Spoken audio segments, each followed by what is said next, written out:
l'image, rendons compte.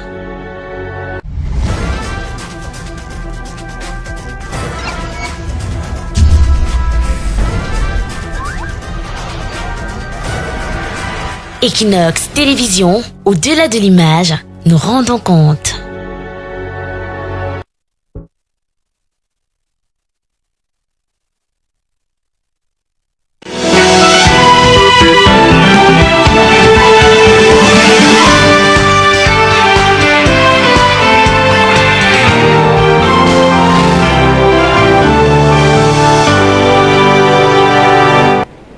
Bonjour à tous. Un travailleur humanitaire collaborant avec les Nations Unies a été tué à Batibo le 7 août 2020. Batibo, c'est dans la région du Nord-Ouest, selon la coordonnatrice onusienne par intérim des affaires humanitaires au Cameroun. Il a été kidnappé à son domicile et assassiné. Dame Batoul Hussein affirme que les auteurs sont des individus armés non identifiés. Les Nations Unies condamnent ce meurtre et déplorent ce regain de violence contre les travailleurs humanitaires. Alors que l'appel à un cessez-le-feu humanitaire peine à être entendu, un détenu de la crise anglophone est mort, enchaîné sur un lit d'hôpital à Yaoundé, sans avoir été jugé ni condamné. Il a passé plusieurs années en prison au grand désarroi de son conseil et sa famille. Ces deux clichés illustrent l'enlisement inquiétant d'une crise anglophone et un conflit armé dans le nord-ouest et le sud-ouest. Quel est l'impact de ces assassinats de travailleurs humanitaires et le décès en détention d'une personne interpellée dans le cadre de la crise anglophone? Que sont devenus les contacts préliminaires entre leaders de mouvements séparatistes anglophones et les services secrets camerounais? Y a-t-il des blocages dans le processus de négociation visant à aboutir à un accord de cessez-le-feu? Dans le règlement de la crise anglophone, la justice est appelée à jouer un grand rôle, mais certains acteurs politiques, acteurs de la société civile et acteurs judiciaires doutent de ses capacités à exercer son pouvoir en rendant justice au nom du peuple camerounais. À la veille du Conseil supérieur de la magistrature, une autopsie du système judiciaire se pose avec acuité entre le difficile accès à la justice, les lenteurs judiciaires et la recherche de l'indépendance de la justice. Quelles sont les réformes prioritaires à mener pour une justice équitable au Cameroun? Si la justice est un féodé et assujetti au pouvoir exécutif, certains chefs traditionnels protestent contre l'abus d'autorité et le trafic d'influence de la part des autorités administratives. Sa Majesté Sokodju Jean Rameau, roi des Bamendjou, a exigé le retrait administratif de la mise en garde du préfet des Hauts-Plateaux, dénonçant à travers ses avocats des vices d'incompétence, l'illégalité de la mise en garde et le détournement du pouvoir de l'administration préfectorale. Face à cette vive contestation de l'acte administratif du préfet des Hauts-Plateaux et la vive tension entre le roi des Bamendjou et le préfet des Hauts-Plateaux, Cameroun Tribune affirme qu'une concertation a réuni à Baham d'autres chefs traditionnels, des élites des Hauts-Plateaux et des maires.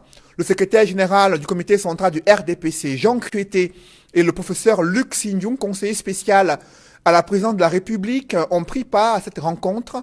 Pour les participants, la place des chefferies traditionnelles est dans le soutien constant au président de la République en ce qu'il est le garant de l'ordre, de la démocratie et de l'État.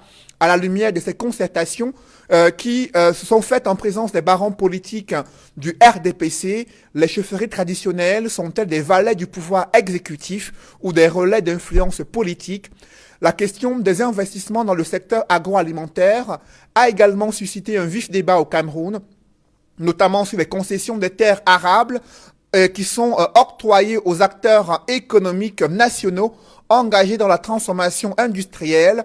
Ces concessions, pourquoi posent-elles problème, notamment des concessions effectuées sur décision gouvernementale qui suscitent la controverse dans une région du Sud, une région où des multinationales ont acquis des parcelles de terrain sans véritable remous sociaux. Ces questions brûlantes d'actualité constituent l'ossature de droit de réponse. Mesdames, Messieurs, bienvenue dans cette émission où le choc des idées fait jaillir la lumière d'analyse effectuée par des invités de haut vol, des hommes politiques de premier plan et des experts de haut niveau. Et pour cette nouvelle édition de Droit de réponse, je reçois sur ce plateau Maître Désiré Sikati. Bonjour. Bonjour Cédric, bonjour à tous les téléspectateurs qui nous regardent, bonjour également à tous ceux qui sont sur le plateau avec moi. Vous êtes avocat au barreau du Cameroun, vous représentez le mouvement pour la renaissance du Cameroun et ses alliés sur le plateau droit de réponse. Juste en face de vous, c'est Marcel Simon qui nous a rejoint. Bonjour Marcel. Bonjour Cédric, bonjour aux copanélistes, bonjour aux téléspectateurs. Je précise que vous représentez le RDPC, le Rassemblement démocratique du peuple camerounais, le parti au pouvoir. Sur le plateau droit de réponse, c'est un analyste politique, Aristide Mono, qui a fait le déplacement de Yaoundé pour nous joindre ici à Douala. Aristide Mono, bonjour. Bonjour Monsieur Noufélé, bonjour à tous les co-discutants du jour ainsi qu'aux millions de téléspectateurs de votre programme. C'est toujours avec un réel plaisir que je suis là pour venir m'acquitter comme ça à Douala, siège d'Equinox, de ma taxe républicaine, citoyenne et patriotique, parce que au-delà du travail que vous menez au quotidien pour socialiser les masses, nous avons également le nôtre en tant que troisième voie, celle des intellectuels, et je pense que c'est une autre responsabilité parce que il serait incongru de me présenter comme analyste politique et après je vire dans les soutiens ou dans la défense des chapelles politiques. Pour cet honneur. Un autre intellectuel sur ce plateau, il est éditorialiste au quotidien La Nouvelle Expression, consultant ce droit de réponse, Edmond Kambiar. Bonjour Edmond. Bonjour Cédric Noufélé, je salue les copanélistes. Je renouvelle mes amitiés et mon affection sincère aux millions de téléspectateurs fidèles de cette émission à travers le monde. Messieurs, nous sommes à la veille du Conseil supérieur de la magistrature avec vous, Maître Désiré Sikati. Un conseil qui a été reporté à une nouvelle date, prévue initialement le 6 août 2020. Il doit se tenir le lundi 10 août au Palais de l'Unité à Yaoundé. Conseil supérieur de la magistrature qui intervient dans un contexte où le système judiciaire est sur le devant de la scène, critiqué à la fois par les acteurs judiciaires, mais également vanté par les acteurs du pouvoir en place. Quel est votre regard sur ce système judiciaire aujourd'hui à la veille de ce Conseil supérieur de la magistrature? Bon, peut-être que vous voulez que je vous donne mon opinion sur le Conseil supérieur de la magistrature au Cameroun, parce qu'en ce qui concerne le regard sur le système judiciaire, il me semble qu'il est de notoriété publique que le système judiciaire du Cameroun ne marche pas bien, parce que malheureusement les magistrats, et notamment les magistrats du siège, ne bénéficient pas de l'indépendance qu'ils devraient avoir afin de mener une bonne justice. En ce qui concerne le Conseil supérieur de la magistrature, je pense qu'on ne peut pas en parler sans se poser des questions sur la raison d'être du Conseil supérieur de la magistrature. Parce qu'il faut se rappeler que le Cameroun n'a fait qu'épouser le système judiciaire français. Et le Conseil supérieur de la magistrature dans le système judiciaire français ainsi que dans les systèmes juridiques de tradition commune comme le Sénégal, le Bénin, la Côte d'Ivoire, est un organe qui garantit l'indépendance de la justice. L'indépendance de la justice, notamment les magistrats du siège, en ce sens que, au regard du principe de la séparation du pouvoir, on s'est rendu compte que si il fallait laisser la coordination de la profession de magistrat entre les mains du pouvoir exécutif, on remettait en même temps en cause le principe de l'indépendance du pouvoir judiciaire. Donc c'est la raison pour laquelle vous allez voir que dans des pays comme la France, le président du Conseil supérieur de la magistrature est le président de la Cour de cassation. Les membres du Conseil supérieur de la magistrature font l'objet d'une élection interne par les membres du corps, c'est-à-dire les magistrats. Malheureusement, au Cameroun, on a quand même le sentiment que le pouvoir exécutif a voulu et continue d'inféoder, de soumettre les magistrats et même le pouvoir judiciaire à travers un Conseil supérieur de la magistrature qui est chapeauté par le président de la République. À côté du président de la République qui est membre de l'exécutif, on a également le vice-président qui est le ministre de la Justice.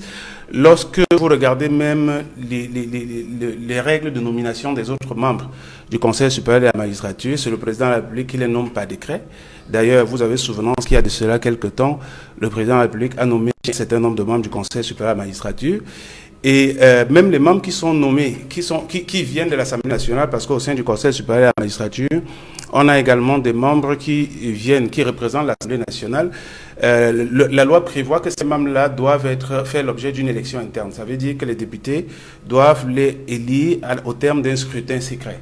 Bon, mais ce qui se passe, c'est que les membres qui représentent l'Assemblée nationale sont nommés. On a d'ailleurs vu dernièrement que le président de l'Assemblée nationale avait nommé 2 personnes pour représenter l'Assemblée nationale. À côté de ça, vous avez également 2 représentants de la Cour suprême qui sont désignés selon des modalités propres à la Cour suprême, mais il n'en demeure pas moins que le président de la Cour suprême étant lui-même nommé par décret présidentiel, à la fin on a le sentiment que le Conseil supérieur de la magistrature est totalement dominé par le pouvoir exécutif. Donc dans ce contexte-là, je pense qu'on ne peut pas parler d'indépendance de la justice.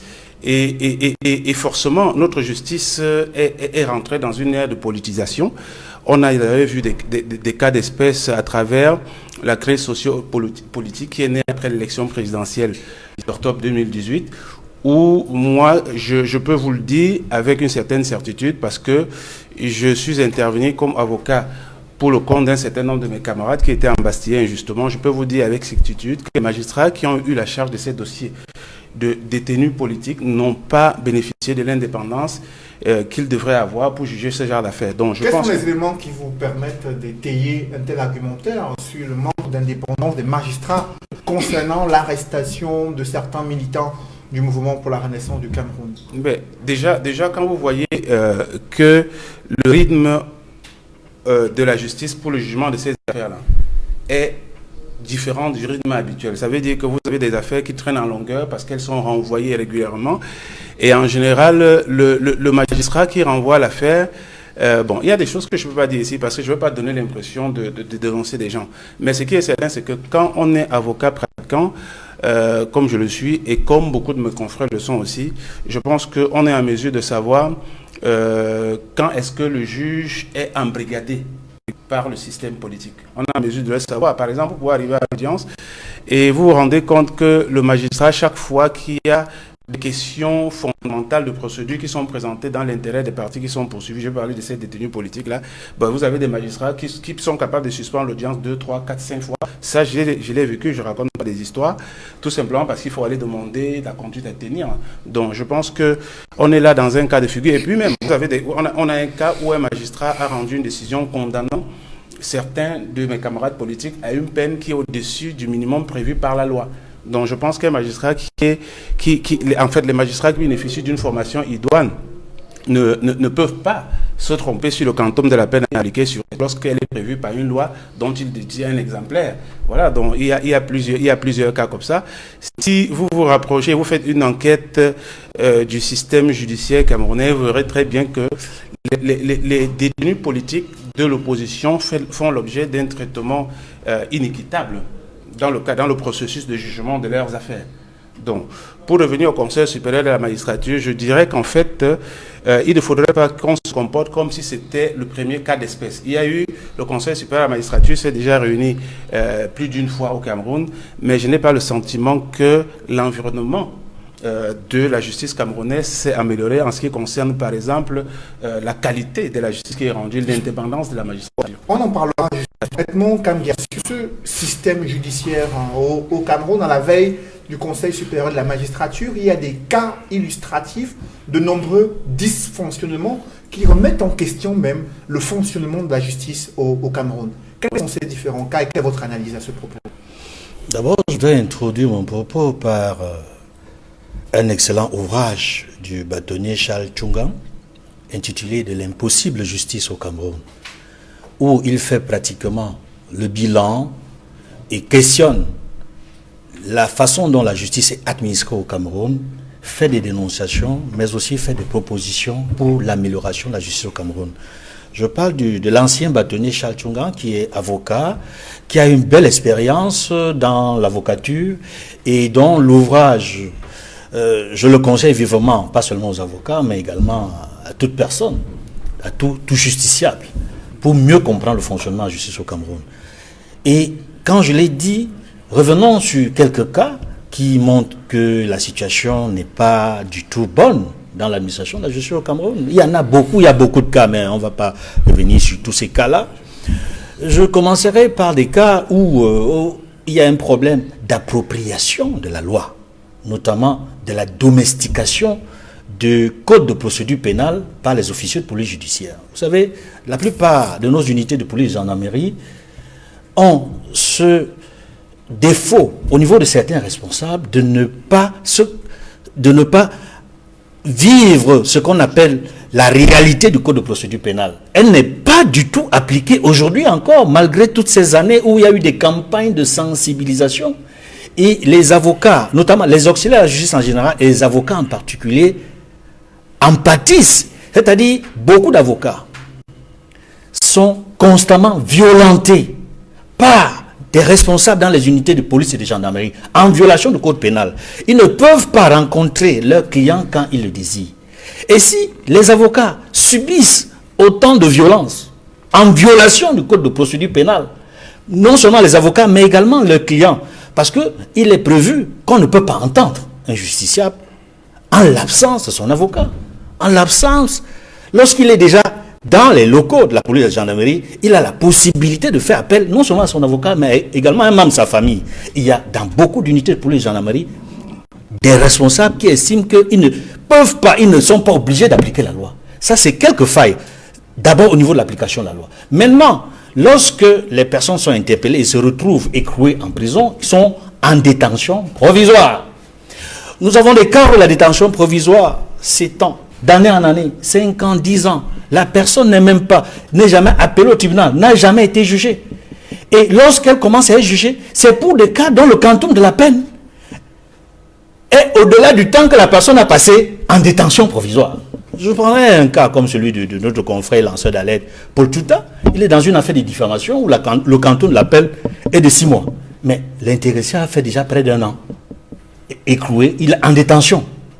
Il n'a pas encore été condamné. Il y a des cas, mais alors ils sont trop nombreux. Et je laisserai le soin à M. Sikati de les énumérer parce qu'il y a la situation du premier vice-président du MRC, Mamadou Mota. On ne sait pas qu'est-ce qu'il fait encore en prison. Parce que ce qui est curieux, c'est que lorsqu'il y a eu des mouvements à la prison centrale de Kondengui, la majorité des personnes interpellées a entendu ce procès verbal. Et la majorité était les personnes détenues dans le cadre de la crise anglophone. Ils disent tous que Mamadou Mota était là pour les calmer, pour faire la paix, pour concilier toutes les parties. Qu'à aucun moment, il n'a pris la parole pour porter un acte allant dans le sens de la rébellion ou de l'agitation. Les faits sont connus et enregistrés et sur procès verbal. On ne comprend pas qu'il soit retenu après ce mouvement, qu'il soit encore gardé après ce mouvement qui a eu la mutinerie qu'on a connue à la prison centrale de Kondengui, mais qu'il soit retenu dans le cadre d'une nouvelle affaire qui prolonge indéfiniment sa peine. Et on voit dans le cadre des audiences comment l'affaire est constamment reportée ad aeternam. On se demande si véritablement il y a un souci de mettre fin aux lenteurs judiciaires. Ça, c'est un autre questionnement. Les lenteurs judiciaires qui sont un problème criard dans notre justice. Et l'on souhaitait, à travers les rencontres que nous avons connues entre le barreau du Cameroun et le ministère de la Justice, à travers notamment le ministre délégué, Maître Momo Jean de Dieu, qui était à la tête d'une commission avec une équipe composée du barreau et de plusieurs responsables des officiers de police judiciaire pour les sensibiliser sur la nécessité de régler les problèmes de la justice au Cameroun, et notamment la question des violences contre les avocats et contre les justiciables. On ne sait pas où est-ce qu'on en est avec cette commission. Il y a beaucoup d'autres problèmes et beaucoup d'autres cas qu'on pourrait citer pour montrer qu'au Cameroun, la justice n'est pas administrée convenablement. Après vous, Edmond Kamgia, Aristide Mono, sur cette justice camerounaise qui peine à susciter la confiance et l'adhésion du peuple camerounais au regard de ces dysfonctionnements qui viennent d'être décriés, pour vous, d'où vient le problème concrètement? Alors qu'il y a un pouvoir judiciaire qui, selon la Constitution, doit pouvoir s'exercer au nom du peuple camerounais et non au nom du pouvoir exécutif. Mais quelle est la réalité que vous observez sur le terrain? Je pense que tout se joue au niveau du respect des théories des checks and balances, c'est-à-dire du pouvoir qui doit arrêter le pouvoir. Et on sait qu'en démocratie et dans un état de droit, nous avons principalement trois pouvoirs, le pouvoir judiciaire, le pouvoir législatif et le pouvoir exécutif. Et ces trois pouvoirs doivent pouvoir se neutraliser, donc se neutraliser de manière réciproque, quitte à ce qu'il n'y ait pas un certain déséquilibre dans la gestion de l'État. Mais du moment où, à un moment donné, on constate qu'il y a une ascendance d'un pouvoir sur les autres, immédiatement, on est dans une société ou dans un État totalement déséquilibré. On a parlé tout à l'heure du Conseil supérieur de la magistrature. Lorsque vous revisitez la loi du 26 novembre 1982 qui fixe l'organisation et le fonctionnement de cette institution, vous allez voir que le dysfonctionnement de cette institution impacte naturellement et de manière globale le pouvoir judiciaire au Cameroun. Parce que des missions principales qui reviennent à cette institution conditionnent les mutations des magistrats du siège, conditionnent leur nomination, conditionnent les avancements en grade, conditionnent également la discipline dans le corps. Mais du moment où on se retrouve avec une certaine indisponibilité permanente des sessions de cette institution, parce que la dernière en date remonte au 7 juin 2017. Vous voyez donc que pendant pratiquement 3 ans, on est plutôt dans l'impasse parce que les décisions ne peuvent pas être prises de manière souveraine par le président de ce conseil, qui est le président de la République, parce que l'article 10 de la Constitution nous fait savoir que les décisions doivent être prises après avis du Conseil supérieur de la magistrature. Il en est de même de l'article 10 de la loi du 26 novembre 1982. Alors, du moment où on passe pratiquement 3 ans sans toutefois tenir un Conseil supérieur de la magistrature, immédiatement il y aura une incidence dans la mobilité, en tout cas dans tout ce que j'ai cité ici comme mission et fonction de cet organe. Et on sait également, comme le rappelait Maître Sikati tout à l'heure, en ce qui concerne l'indépendance de cette institution, il a pris le cas de la France, où l'institution est gérée et présidée par le président de la Cour de cassation, qui devrait normalement être en principe, dans le cas camerounais, la Cour suprême. À ce moment, on sait que tous les magistrats sont suspendus au décret du président de la République. Il faut donc voir comment le casting s'opère dans le choix des magistrats, dans les nominations, dans les mutations, dans les mobilités, de façon un peu générale. Donc, ces mutations, nominations et bien sûr promotions impactent sur la décision de justice les décisions de justice qui doivent être rendues par ces magistrats? Je vous ai dit le cas de l'indépendance. Lorsque vous êtes nommé par le président de la République, vous attendez en fait la promotion du président de la République et que plus tard cela arrive, immédiatement vous êtes tenu par une certaine redevance morale. C'est-à-dire, à un moment donné, vous n'êtes pas obligé, en tout cas vous vous sentez obligé de pouvoir jouer en suivant les intérêts de celui qui vous a nommé. Il y a également le fait de l'immobilisme. Lorsque par exemple un magistrat se retrouve dans une cour, il finit par s'installer comme un potentat. Il y a des réseaux de corruption qui se créent immédiatement parce qu'il peut suivre un dossier jusqu'au bout et avoir la certitude que, ayant déjà pris quelques pots de vin, il va arriver jusqu'au bout en fait de sa manœuvre. Et il y a également le fait que les partis, donc c'est-à-dire ceux qui font partie du corps du pouvoir judiciaire, n'arrivent pas à avoir effectivement une certaine mainmise sur le pouvoir judiciaire qui est plutôt encapsulé et qui est tenu en fait par l'exécutif. Et cela peut donc avoir des répercussions au niveau des décisions. Mais tout ce que je viens d'énoncer n'est pas exclusif parce qu'il y a éléments et facteurs qui peuvent expliquer le fait qu'aujourd'hui on se retrouve avec une justice qui semble ne pas marcher normalement. Mais le véritable souci, comme je l'ai dit tout à l'heure, c'est au niveau de la dépendance. Du moment où vous n'êtes pas indépendant, il y a de fortes chances qu'à un moment donné, vous soyez pris par des redevances morales, comme je l'ai dit tout à l'heure. Il y a de fortes chances que des logiques de corruption s'installent dans le corps.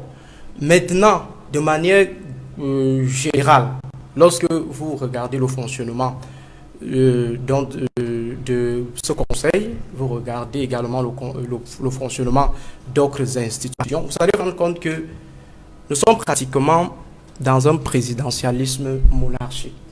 C'est-à-dire quoi? Parler d'hyper-présidentialisme, c'est comparer peut-être le système camerounais au système français de l'époque de Sarkozy. Et quelle est la spécificité justement du Cameroun? Le présidentialisme monarchique, donc ça veut dire au-delà de l'hyper-présidentialisme, il y a le fait que la marche du pays tient à l'individu. Imaginez, depuis pratiquement 3 ans, nous sommes à la recherche, à la quête de la disponibilité du président de la République pour pouvoir tenir les assises. Et vous avez vu récemment, on a différé le rendez-vous de quelques jours, tout simplement parce qu'on surfe sur la disponibilité. Or, si on était peut-être dans le cas de la France, où l'affaire est gérée par le président de la Cour de cassation, on ne serait pas permanemment à la quête de la disponibilité du président de la République. Donc, tout dépend du président de la République, de son agenda à lui. Et ça paralyse naturellement le fonctionnement des institutions. Vous avez, en ce qui concerne toujours ce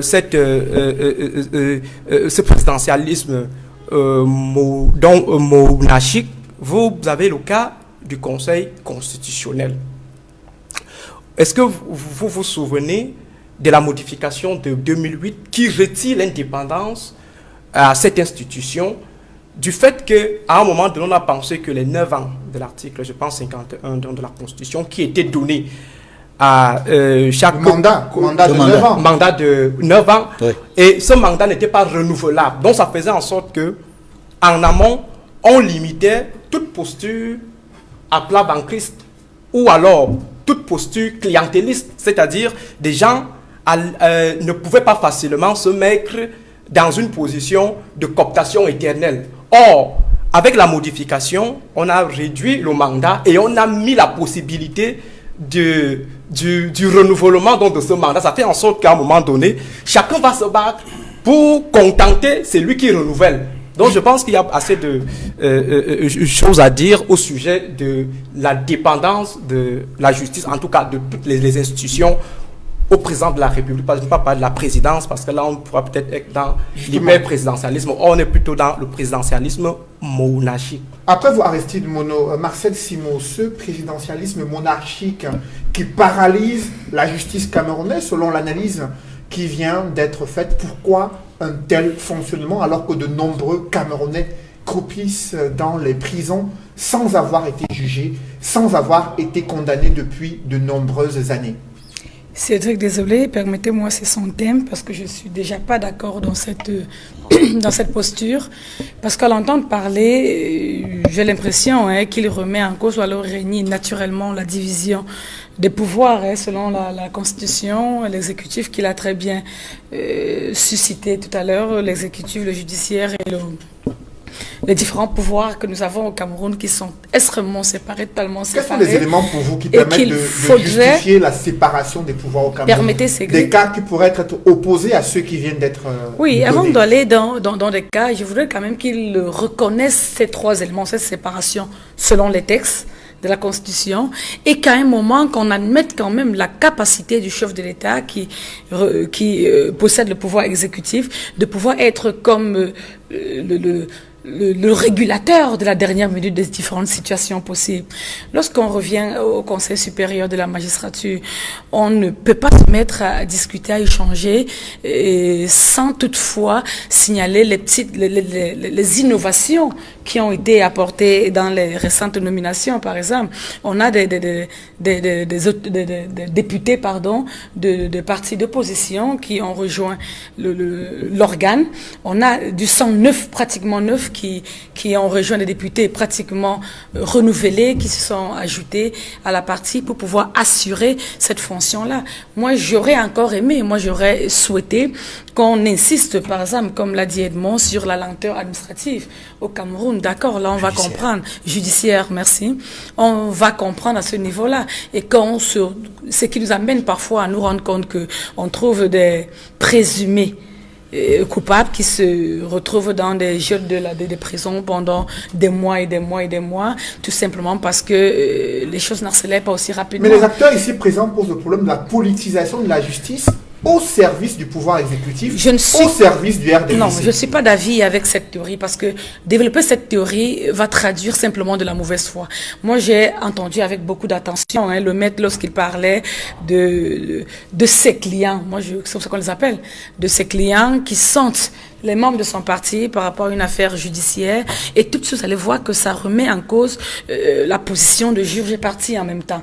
Parce que lorsqu'on vous donne lorsqu'on est en justice, c'est ce qu'on veut, et qu'on voudrait, n'est-ce pas, discuter sur une situation précise, on ne peut pas commencer à remettre en cause l'affaire a été renvoyée et se dire non, c'est parce qu'on le fait délibérément, c'est parce qu'on le fait pour punir davantage l'individu qui est accusé. Non, ça peut être simplement une situation de calendrier, ça peut être une situation d'agenda qui n'a pas pu être mais il y a le cas régularisé. Ancien directeur général de la CRTV qui a déjà passé 4 ans sans avoir été jugé ni condamné. Reporters sans frontières l'a relevé il y a quelques semaines. Il y a d'autres Camerounais moins connus qui ont passé de nombreuses années dans les geôles de nos prisons au Cameroun. Et le problème de la lenteur judiciaire, selon Aristide Monod, est lié au fait que le Conseil supérieur de la magistrature ne se tient pas régulièrement comme il se faut, parce qu'il faut attendre que le chef de l'État puisse avoir un agenda libre pour tenir ses réunions. Voilà, vous revenez donc à ce que je suis en train de dire. Qu'on parle plutôt de lenteur judiciaire ou administrative, ça vous arrange, que de parler de la du mauvais fonctionnement total du corps de la magistrature suprême ou alors de la justice au Cameroun. Parce que dans toutes les justices, j'en suis convaincue, dans tous les corps, dans tous les organes, j'en suis convaincue, on va toujours rencontrer des brebis galeuses, je vais les appeler comme ça. On va toujours rencontrer des personnes douées de mauvaise foi qui vont parfois adopter des comportements immoraux, des comportements malsains. Et puis, du coup, il ne faudrait pas qu'on généralise la situation et qu'on l'assimile à la mauvaise pratique de la justice au Cameroun, mais qu'on insiste beaucoup plus sur la lenteur et qu'on développe des stratégies pour que cette lenteur puisse réduire ou alors devenir presque inexistante afin que la justice puisse suivre son cours. Donc pour vous, le pouvoir exécutif n'instrumentalise pas le pouvoir judiciaire. Je ne pense pas. Pour régler des comptes à certains opposants au Cameroun, sinon, ou alors régler des affaires à d'autres camarades de votre parti qui avaient des ambitions présidentielles. Permettez, Cédric, si le pouvoir exécutif ou alors la magistrature travaille au rythme de l'exécutif, je crois que tous les procès du RDPC seront toujours les bienvenus, alors auront des fins intéressantes. Mais vous conviendrez avec moi où il y a des situations où le RDPC a été frappé, il y a des situations où la justice camerounaise a agi en défaveur du RDPC. Donc automatiquement, on ne va pas mettre en avant la position de l'exécutif pour justifier les comportements des uns et des autres. Après vous, Marcel Simon, Maître Sikati Désiré, vous suivez le RDPC qui estime que la justice camerounaise, malgré l'existence des brebis galeuses, est une justice qui est rendue non pas en faveur du parti au pouvoir ou du pouvoir exécutif, mais également et parfois en faveur des populations ou des justiciables. Que répondez-vous? Je dirais qu'une seule Hirondelle ne fait pas le plein temps. Ce n'est pas parce que le RDPC a perdu un dossier isolé sur peut-être 300 dossiers dont il a gagné 299 qu'on va dire que le système judiciaire marche bien. Je pense qu'à un certain moment, il faut être capable de remettre l'église au centre du village. Ça veut dire de revenir dans le débat fondamental qui est celui de savoir est-ce que nous avons au Cameroun un système judiciaire indépendant.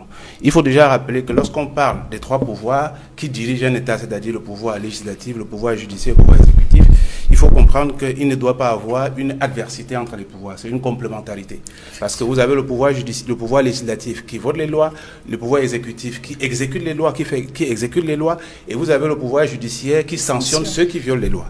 Mais dans le cas d'espèce, vous allez voir, parce que je pense que le docteur Aristide Monod, il est même gentil, quand il parle de paralysie de la justice, moi je dirais plutôt qu'il y a une sorte de phagocytose du pouvoir judiciaire par le pouvoir exécutif. Et comment est-ce qu'on peut expliquer cela? Je vais prendre un exemple simple.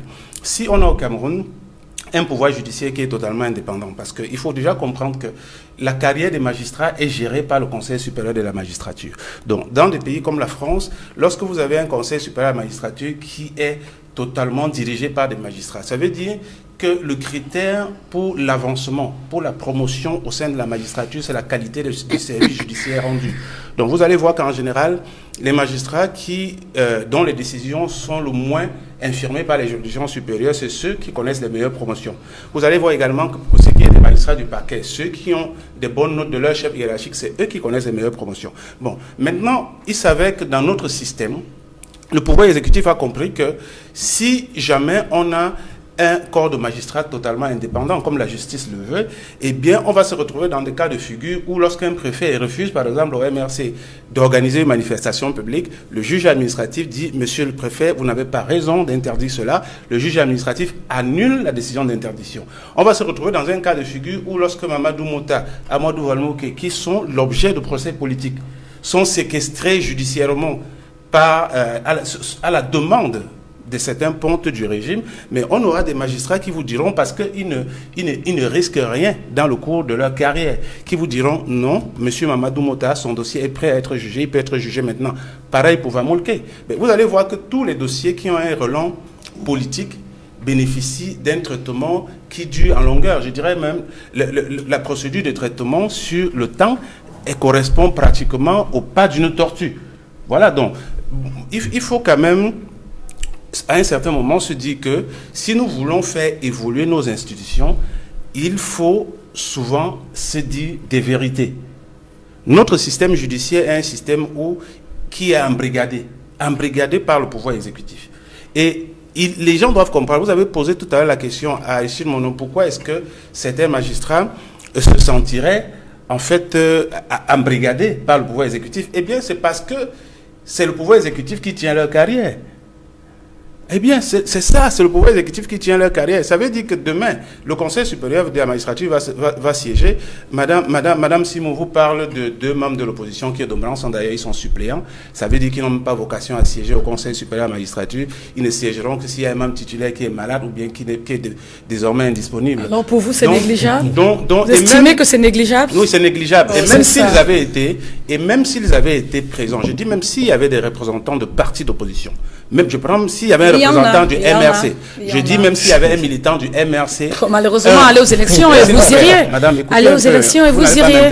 Non, je ne vous interromps pas, je vous en prie. Donc je dis, même s'il y avait, je prends un exemple, même s'il y avait un militant du MRC, non, de ce Conseil supérieur à la magistrature, non, il n'est pas mauvais, c'est parce qu'on n'écoutait pas. Puisque vous n'allez pas aux élections. Oui, Marcel, il a la parole. Non, c'est encore très tôt pour être dépassé par le débat, madame. Vous avez la parole. C'est pas une question de dépassement, je vous en prie. C'est que les examens ne sont pas précis. Marcel, permettez qu'il aille jusqu'au bout. Donc je dis, le Conseil supérieur de la magistrature, même si vous avez 2 membres de l'opposition, à côté de plus de 10 membres du régime RDPC, je pense qu'ils ne peuvent rien changer du tout. Absolument rien changer. Donc, je disais que ce qui se passe, c'est que la carrière des magistrats est gérée par le Conseil supérieur de la magistrature. Si nous voulons changer cette donne et avoir une justice indépendante qui travaille en respectant les règles de célérité judiciaire qu'on constate dans les pays où le système judiciaire est crédible, il faut départir le Conseil supérieur de la magistrature des mains de l'exécutif et le confier aux magistrats. Ce n'est pas compliqué. Il faut départir et le confier aux magistrats. Et à côté de ça aussi, parce que quand on parle de Vamolke, vous allez voir que tous les procès, je dis bien toutes les affaires pendantes en justice qui ont une connotation politique, parce que Vamolke, il faut se rappeler que pour poursuivre quelqu'un dans le cadre de l'opération Épervier au Cameroun, lorsqu'il s'agit d'un gros cadre de l'administration, eh bien, il faut l'autorisation de la présidente de la République. Ce qui veut dire que Vamolke n'a été poursuivi parce que le président de la République a donné son accord. Maintenant, il est des dossiers où en cours d'enquête, on se rend compte que le dossier est vide, que les éléments sur la base desquels on a arrêté quelqu'un, ces éléments-là ne sont pas probants. Et vous vous retrouvez donc dans une situation où l'autorité exécutive peut vous embrigader, instrumentaliser la justice pour vous maintenir en prison, tout simplement parce qu'on est dans une situation de règlement de compte. Mais pourtant, le Code de procédure pénale a prévu, par exemple, l'habeas corpus pour permettre aux avocats d'avoir gain de cause lorsqu'ils estiment que leurs clients se retrouvent interpellés sans le respect des procédures en la matière. Pourquoi jusque-là, il y a toujours problème, Maître Désiré Sikati? Je pense que je vais parler de la politisation de la justice. Ça veut dire que même pour appliquer les lois sur l'habeas corpus, il faut avoir déjà des magistrats qui se sont totalement indépendants dans le rendu de la justice. Si vous avez des magistrats qui sont soumis, qui sont dominés par un pouvoir exécutif omniprésent, qui les intimide sur le process de leur carrière, eh bien, vous aurez difficilement un magistrat qui va accepter de se sacrifier.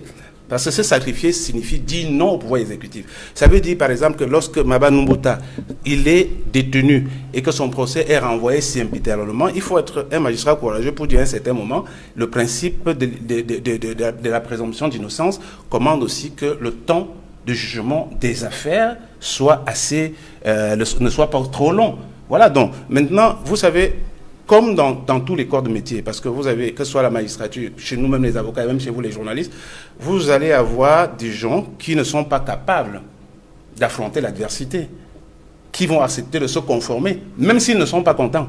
Je ne sais pas si vous comprenez où je veux en venir. Donc, il y a des magistrats qui veulent bien faire leur travail, mais malheureusement, on est dans une situation où même ces magistrats-là, ils ne se sentent pas protégés lorsqu'ils vont recevoir des flèches du pouvoir exécutif. Mener une enquête dans le corps de la magistrature. Les magistrats sont assez taiseux, mais je pense que si vous faites une enquête et vous leur donnez l'assurance à certains d'entre eux que le résultat de votre enquête sera anonyme, eh bien, je peux vous assurer que vous allez entendre des choses. Voilà donc. Et maintenant, il faut aussi qu'à un certain moment, si nous voulons se battre pour la promotion d'une vraie justice, à un certain moment, il faut prendre des responsabilités, dénoncer. Le Cameroun, c'est l'un des rares pays où vous n'avez pas un syndicat de la magistrature qui marche. Un des rares pays. Je ne sais pas, la dernière fois, on a entendu le syndicat de la magistrature donné au Cameroun, je pense que c'était dans les années 1990. Les années de Brest, oui. Ben, ça fait pratiquement 30 ans. Bon, c'est vrai qu'à l'époque, je devais être encore au lycée ou bien au collège. Ben, je n'ai plus jamais entendu les magistrats se plaindre de leurs conditions de travail. Mais je peux vous assurer que il n'y a pas un seul avocat qui vous dira qu'il ne reçoit pas souvent des confidences des magistrats qui se plaignent. Parce que nous savons, ils se plaignent des conditions de travail, mais ils ne peuvent pas le dire publiquement. Justement, après vous mettre un Désiré Sikati, Edmond Kambiassur, le travail des magistrats, ils sont au cœur de ce Conseil supérieur de la magistrature et au cœur des décisions qui devraient être rendues au nom du peuple camerounais. Mais il y a cette question de la corruption et de le fait qu'ils soient assujettis au pouvoir exécutif. Comment on en sort concrètement? Est-ce que c'est une équation difficile à résoudre dans le contexte de démocratie camerounaise? Il faut dire que la corruption dans la justice n'est pas une question nouvelle. D'ailleurs, Transparency International, dans les secteurs où on découvre la prolifération de la corruption, il y a la justice, comme il y a la police, il y a beaucoup d'autres domaines. Mais je dois dire qu'en réalité, au-delà, je préfère le dire ici, au-delà du fait que le président de la République ou l'exécutif, le pouvoir judiciaire d'une manière globale, intervient dans le domaine du judiciaire, il y a la responsabilité propre des magistrats eux-mêmes. Parce que je voudrais rappeler ici, il y a des batailles que nous avons menées dans les années de Brest. Quand je dis nous, les journalistes, les médias, aux côtés des activistes, des acteurs de la société civile. À l'époque, il y a eu des associations qui ont été suffisamment fortes sur le terrain pour faire avancer le processus de démocratisation au Cameroun. Je pense à l'OCDH, l'Organisation camerounaise des droits de l'homme, que présidait à l'époque M. Charles Tchunga. Il y a Cap Liberté, comité d'action populaire pour la liberté, que dirigeait à l'époque Dominique Ndiokam Tchameni. Il y avait d'autres associations qui, aux côtés des journalistes et d'autres acteurs de la société civile et de l'opposition, ont fait en sorte qu'on avance dans ce pays et obtienne des lois qui permettent de libérer un peu le Camerounais de l'étau du pouvoir. Je voudrais dire qu'en réalité, à l'époque, c'est vrai, il y a quelques magistrats, il y avait un syndicat de magistrats, des fonctionnaires, qui essayaient d'accompagner, de venir aux côtés des médias, des journalistes et des acteurs de la société civile pour pouvoir renforcer ce combat-là. Mais depuis, on n'entend plus effectivement parler de ce syndicat de la magistrature. Et quand je parle de la responsabilité propre des magistrats, c'est parce que nous avons pu, je dis nous, parce que nous étions sur le terrain. On était dans les villes mortes sur le terrain. Il y avait des batailles qui menaient. J'insiste sur le rôle des journalistes. Parce que nous, on a obtenu gain de cause sur beaucoup de choses, ainsi que sur d'autres terrains concernant la société camerounaise en général. Nous avons, par exemple, pu, en marchant, obtenir la levée de la suspension qui pesait sur la plupart des médias, la presse privée, le Messager, la Nouvelle Expression, Challenge Hebdo et d'autres médias avaient été suspendus de manière illégale par l'ancien ministre de l'administration territoriale à l'époque, Feu Anzetsungi. Nous avons marché en 91 et on a pu obtenir au cours de la même année la levée de la suspension des journaux.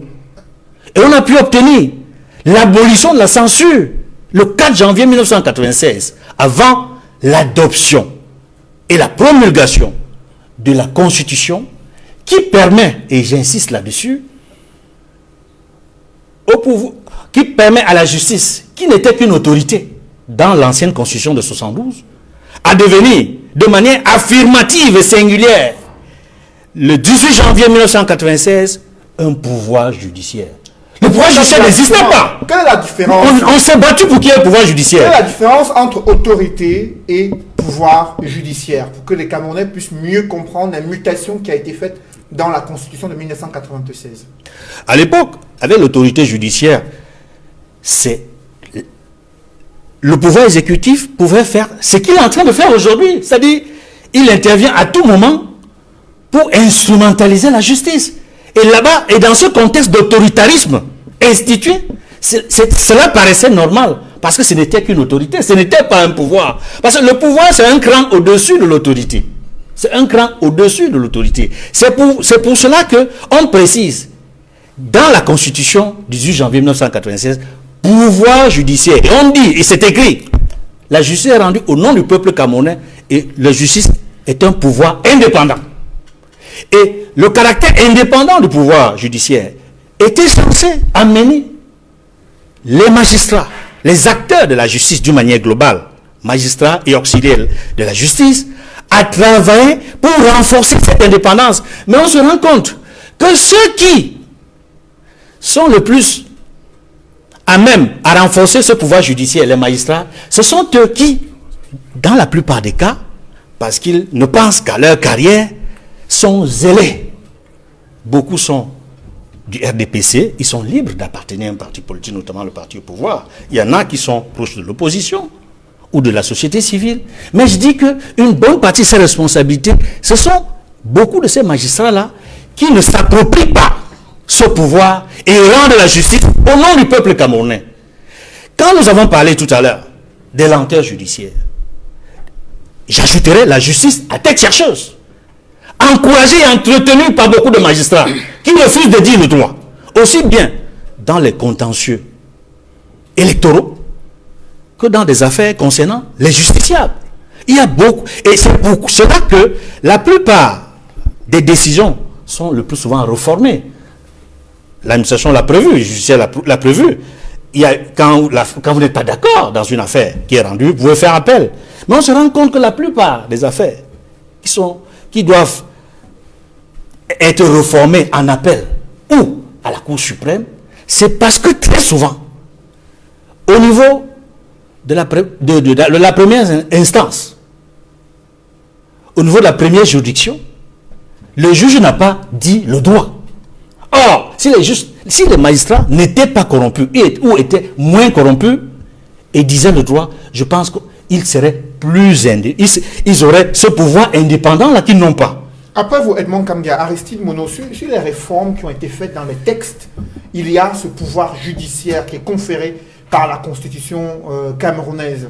Dans les rangs du parti au pouvoir, on estime que la justice, il y a eu des réformes qui ont été menées afin que la justice soit rendue au nom du peuple camerounais. Mais dans la perception de l'opinion publique nationale, vous qui les côtoyez au quotidien et qui travaillez sur ces questions-là, quel est le regard que vous posez aujourd'hui sur la justice telle qu'elle fonctionne aujourd'hui? C'est clair qu'on peut être d'accord avec la tendance dominante qui pense que de manière globale, il y a une certaine indépendance dans les textes. C'est vrai, il y a une certaine indépendance, mais il ne faut pas nier le fait qu'on a introduit de manière subtile quelques ruses juridiques, quelques ruses constitutionnelles qui, au demeurant, finissent par encapsuler l'indépendance de la justice. On a parlé à un certain moment, je reviens là sur les travaux du chef de département sciences politiques de l'Université Yaoundé 2, le professeur Fabien Cotte. Il a évoqué dans l'un de ses articles la question de l'usage politique du droit. C'est-à-dire comment est-ce que le politicien dominant ou l'ordre politique dominant essaye d'instrumentaliser ou alors de se servir du droit, disons de la justice et autres, pour pouvoir assurer sa longévité ou sa stabilité. Et quels sont ces mécanismes, justement ? À travers donc une perception non pas philosophique, non pas sociologique du droit, mais doctrinale du droit. C'est-à-dire, lorsque quelque chose est écrit, il n'y a plus rien à redire. C'est-à-dire qu'on prend le droit, on prend ce qui est écrit dans la Constitution, comme les 10 commandements de Moïse, et pourtant cela relève tout simplement du rapport. Donc ça relève, c'est le fruit du rapport de force politique entre les différentes parties du champ politique. Donc c'est-à-dire des vainqueurs qui décident d'écrire le droit tel qu'ils pensent et tel que cela pourrait leur apporter une certaine stabilité, une longévité au pouvoir. Donc, on peut bien écrire des choses, on peut bien créer des institutions comme on a créé le Sénat, mais du moment où ces institutions dans la pratique ne répondent pas aux besoins auxquels elles devraient répondre, on se retrouve dans cet usage politique des institutions, cet usage politique du droit. Si on prend le cas de l'Assemblée, du Parlement, combien d'enquêtes parlementaires ont été initiées ici par le Parlement? On a eu quand même des scandales. Le scandale de la CAN qui avait glissé. On a eu récemment même le scandale du riz de l'heure, parce que je ne vais pas faire la publicité à cette structure. En crétant, vous ne voyez pas une certaine volonté réelle et souveraine de l'institution qui devrait assumer son rôle de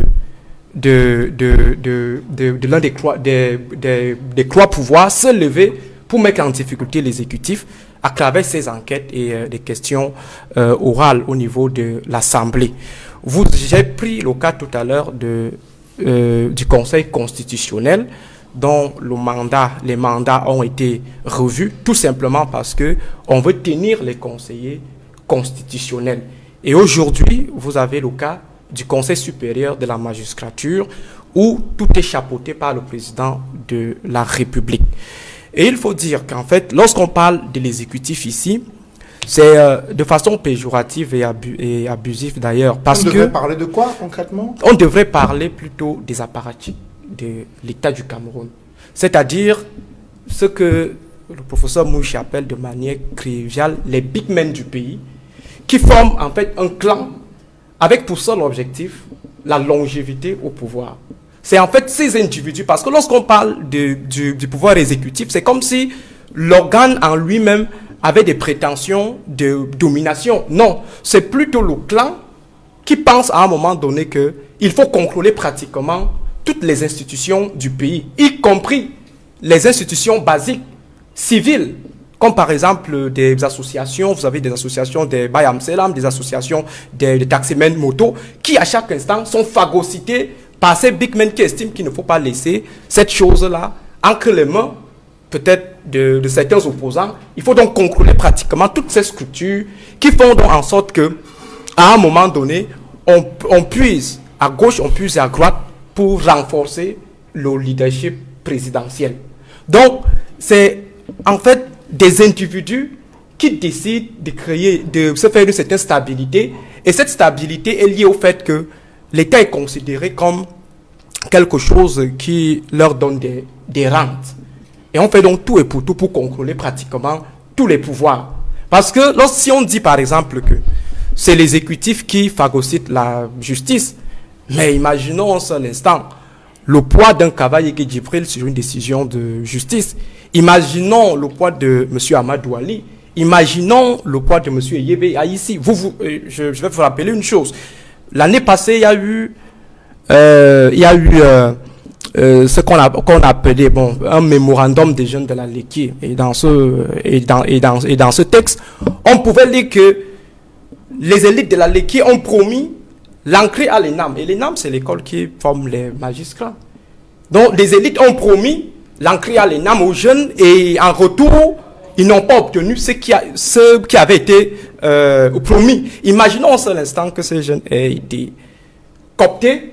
Immédiatement, on était dans un laboratoire de l'antichambre de production des futurs corrompus ou alors des personnes qui allaient être liées de manière éternelle à celui qui leur avait permis d'accéder à l'ENAM et de devenir magistrat. Donc il faut tenir compte en fait de toutes ces logiques, parce que si on s'en tient tout simplement au fait que bon, tel est nommé, immédiatement il devient un avant-Christ, tel est nommé, il commence à faire allégeance à tel, il faut voir d'où viennent toutes ces personnes. C'est pourquoi on parlait tout à l'heure du carriérisme qui tue en fait le corps. Parce que les gens ne sont plus tenus par la déontologie, ne sont plus tenus par la mise en application de ce qui est dit, mais plutôt par le décret de nomination, d'avancement, ou alors par des cooptations au niveau des écoles qui forment les magistrats. Donc je pense que c'est quelque chose de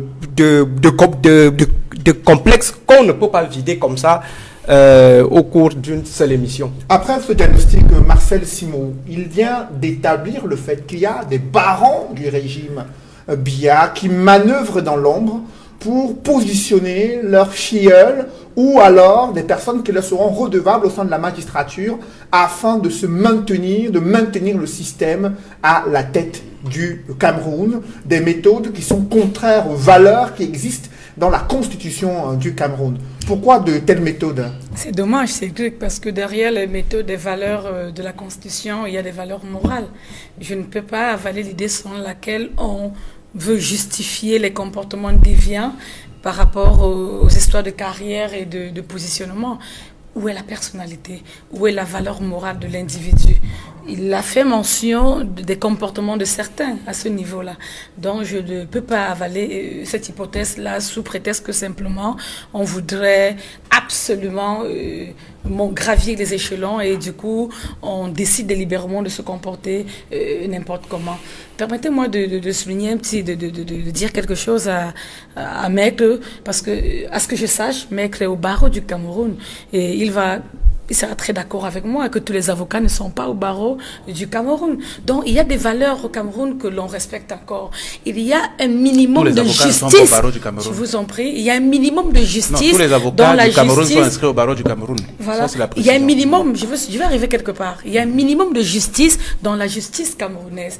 Il y a également des situations qui créent des intérêts, qui créent un flou au niveau des comportements, et je ne voudrais pas qu'à un moment on globalise tout le corps de la justice sous l'angle de la corruption ou des comportements déviants. Mais ce sont les rapports des organisations internationales qui classent la justice et d'autres corps de l'administration publique comme les corps où il y a le plus des pratiques de corruption et qui sont à la fois du fait des justiciables, mais également de ces magistrats et autres acteurs du corps judiciaire. Oui, mais ça ne voudrait pas dire que tout le monde est corrompu. La préoccupation majeure reste ici sur les méthodes mises en place par le système gouvernant pour assujettir le pouvoir judiciaire et pour se rassurer que ce soit des magistrats acquis à la solde du pouvoir en place qui soient promus et qui rendent des justices, non pas au nom du peuple camerounais, mais plutôt au nom de ceux qui les ont permis d'atteindre ce niveau de carrière. Cette hypothèse, je ne passe pas très évidemment, parce qu'on a eu des situations au Cameroun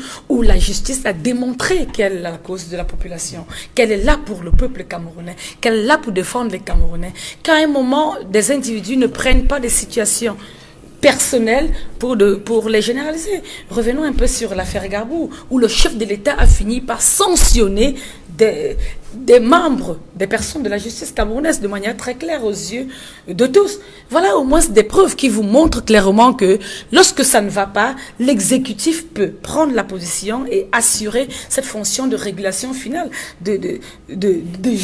d'arbitre, pour pouvoir mettre au clair un ensemble de situations. Mais je ne voudrais pas, ce que je ne voudrais pas qu'on fasse croire aux téléspectateurs, c'est que la justice camerounaise est émaillée totalement de faux, de corruption ou alors de mauvaise foi. Mais cette justice a été mise au défi sur la situation de la crise dans le nord-ouest et le sud-ouest. Vous le savez, il y a des centaines de personnes qui ont été arrêtées dans le cadre de la crise, qui depuis 2-3 ans n'ont pas été jugées, ni condamnées, mais qui sont toujours en prison.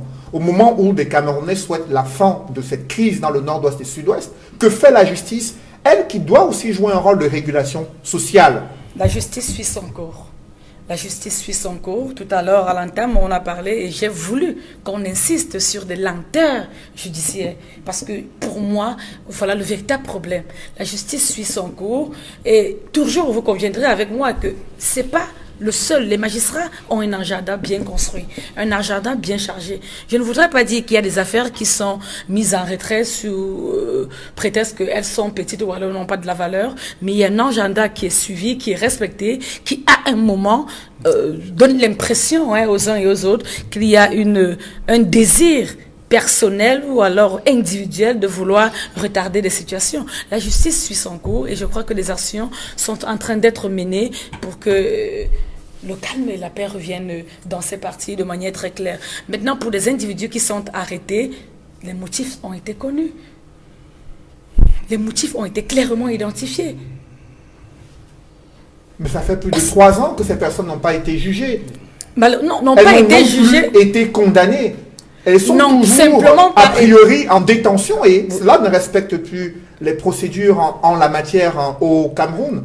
Bon, parce qu'il y a un agenda, ça je insiste encore sur le concept, il y a un agenda qui malheureusement ne favorise pas la rapidité de l'exécution de certains dossiers, mais ça ne voudrait pas dire que les actions menées ou alors le temps que ça prend, 2 ans, 3 ans, traduit simplement de la mauvaise foi ou du désir de les abandonner dans des geôles de prison. Non, c'est pas ce que ça voudrait dire. Après vous, Marcel Simot, Maître Désiré Sikati, sur le cas de la situation de la crise anglophone, vous le savez, il y a, selon les avocats qui assistent de façon judiciaire et sur le plan juridique, ces centaines de Camerounais qui ont été interpellés, il y a l'un d'eux qui est décédé dans un hôpital. Vous avez vu ces images qui étaient sur un lit d'hôpital, presque mourant, enchaîné. Finalement, il a succombé à sa maladie en attendant d'avoir des précisions officielles sur les circonstances de son décès. Toujours est-il qu'il a passé plusieurs années en détention sans être jugé ni condamné. C'est l'un des détenus arrêtés dans le cadre de la crise anglophone. Comment vous réagissez face à cet acte, à ce décès survenu dans des circonstances telles que je viens d'évoquer? Vous savez, Cédric, peut-être vous allez me permettre de dire 2 mots sur ce que Mme Simon a aussi dit tout à l'heure. Là, elle a pris l'exemple de Gbagbo pour montrer que l'indépendance de la justice existe. C'est ce qu'elle a dit. Mais sauf que la commission d'enquête qui a été mise sur pied par le chef de l'État sur le massacre de Barou Gbagbo a rendu un rapport qui a déterminé les personnes qui seront poursuivies devant le tribunal militaire et déterminé également d'autres personnes qui vont faire l'objet de sanctions administratives. Ça veut tout simplement dire que les autorités judiciaires en charge de cette affaire-là ne vont pas poursuivre autre personne que celle indiquée par le rapport. Donc elle a pris un exemple qui vient nous conforter dans ce qu'on a au Cameroun un système judiciaire embrigadé par l'exécutif. Ça, c'est un cas d'école patent. Maintenant, pour revenir à ce que vous avez dit, Cédric, je pense qu'il y a des règles élémentaires dans le fonctionnement de la justice. Il y a un principe qu'on appelle la présomption d'innocence qui signifie que même lorsque quelqu'un est interpellé et dans le cadre d'une infraction, il doit être traité comme s'il était innocent jusqu'à ce que son jugement soit rendu. Au cas où il serait condamné, jusqu'à ce que la décision devienne définitive. C'est comme ça. Ça, c'est la présomption d'innocence. Le cas de ce compatriote anglophone dont vous avez parlé, c'est pas un cas isolé, parce que je puis vous dire, d'ailleurs, vous le savez, je l'ai souvent suivi dans certains des reportages de votre chaîne, plus de 96% des détenus anglophones sont des détenus préventifs. Je veux dire ceux qui sont interpellés dans les régions anglophones. Parce que, voyez-vous, il y en a qui sont interpellés et déportés à Yaoundé. Il y en a d'autres qui sont dans les prisons du sud-ouest et les prisons du nord-ouest. Je dis, plus de 99% de ces personnes-là n'ont pas été jugées jusqu'à ce jour.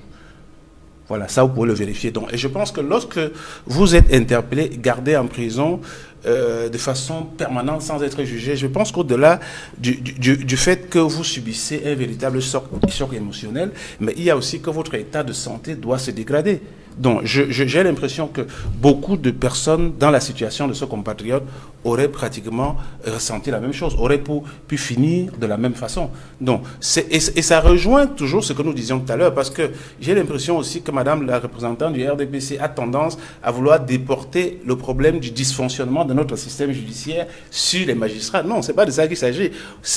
Il est question de dire ici que le système judiciaire marche mal parce qu'il est embrigadé par le pouvoir exécutif. Heureusement que c'est une impression. Oui, il est embrigadé. J'ai donné des exemples. Le fonctionnement du Conseil supérieur de la magistrature en est une illustration patente que toute âme de bonne volonté ne saurait nier. Donc, à côté de ça, vous allez voir, quand vous avez un magistrat, parce que vous avez demandé tout à l'heure, pourquoi est-ce qu'un magistrat doit sentir sa carrière être détenu entre les mains du pouvoir exécutif? Oui, mais attendez, il y a des gens, dans le corps de la magistrature, il y a des gens qui aussi ont décidé de privilégier leur carrière.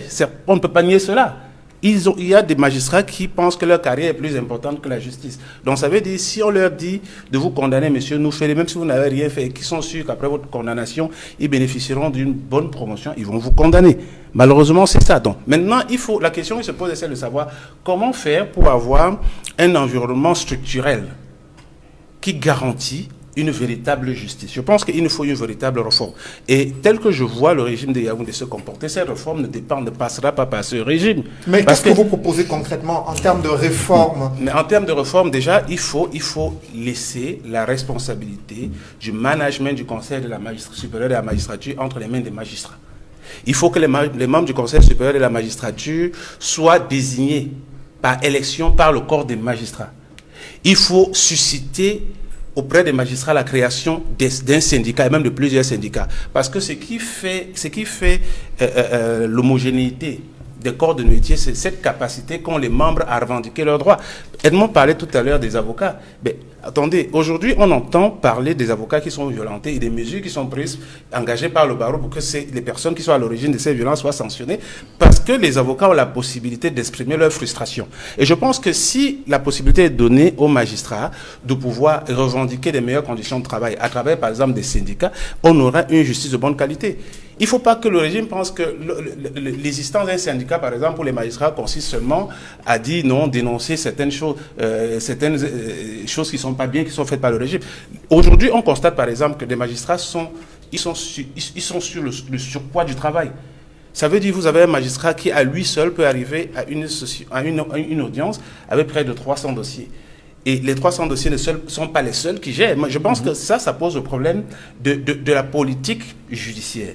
Et ça, on ne peut pas, les magistrats, s'ils avaient un syndicat, ils doivent être capables de dénoncer cela. Parce que quand les avocats se plaignent, les magistrats, ils vont répondre non, mais maître, vous-même, vous voyez que nous, on ne peut pas tout faire au même moment.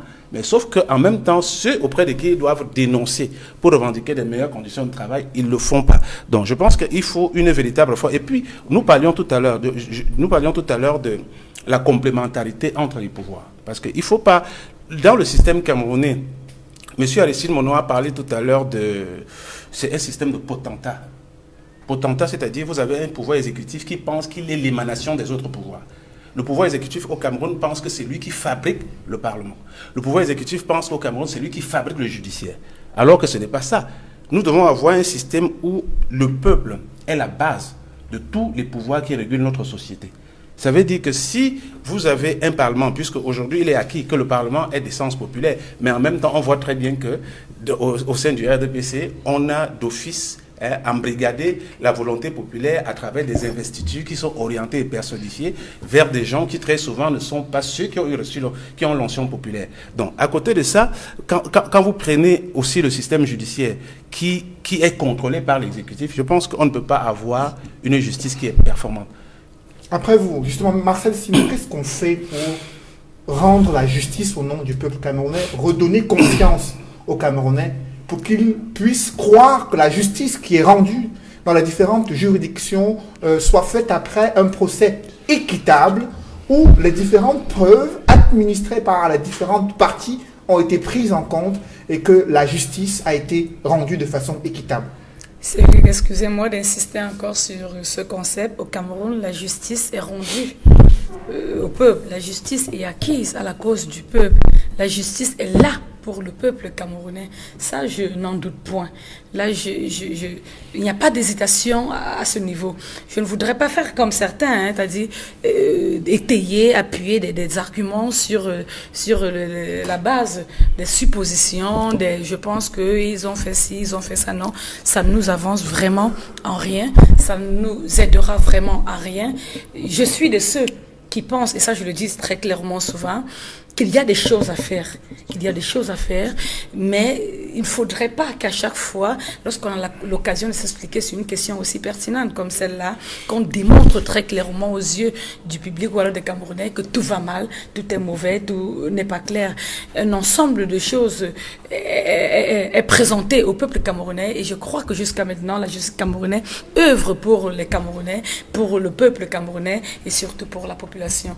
Donc on ne peut pas malheureusement, chaque fois d'ailleurs, on essaye de décrier les comportements déviants de certains corps de la justice qui se présentent même dans vos médias, qu'on essaye de montrer au grand jour que voilà des comportements qui ne sont pas acceptés. Donc je ne voudrais pas qu'on prenne ces comportements qui sont mis à part et qu'on essaye de les afficher, n'est-ce pas, de les poster sur tout le corps, sur tout l'organe de la justice, ce qui n'est pas le cas. On gagnerait à avoir un minimum de bonne foi pour dire oui, ça marche ici, ça marche là, mais à tel niveau, peut-être ça ne marche pas. Et voilà les tentatives de solutions qu'on devrait mettre sur pied pour que ça puisse aller davantage. Déroulons le fil conducteur de cette émission avec vous, Aristide Monod, concernant la crise dans le nord-ouest et le sud-ouest. Deux clichés ont été présentés dans les propos liminaires. D'abord, un autre meurtre d'un travailleur humanitaire à Batibo, survenu le 7 août dernier. Et ensuite, à Yaoundé, le décès d'un détenu arrêté dans le cadre de la crise anglophone qui est mort enchaîné sur un lit d'hôpital à Yaoundé. Il a passé plusieurs années sans être jugé ni condamné. Ces clichés interviennent au moment où il y a plus d'un mois, des contacts préliminaires entre les leaders du mouvement séparatiste et les services secrets camerounais et plus rien. Pendant ce temps, il y a la situation sur le terrain qui ne cesse de s'aggraver.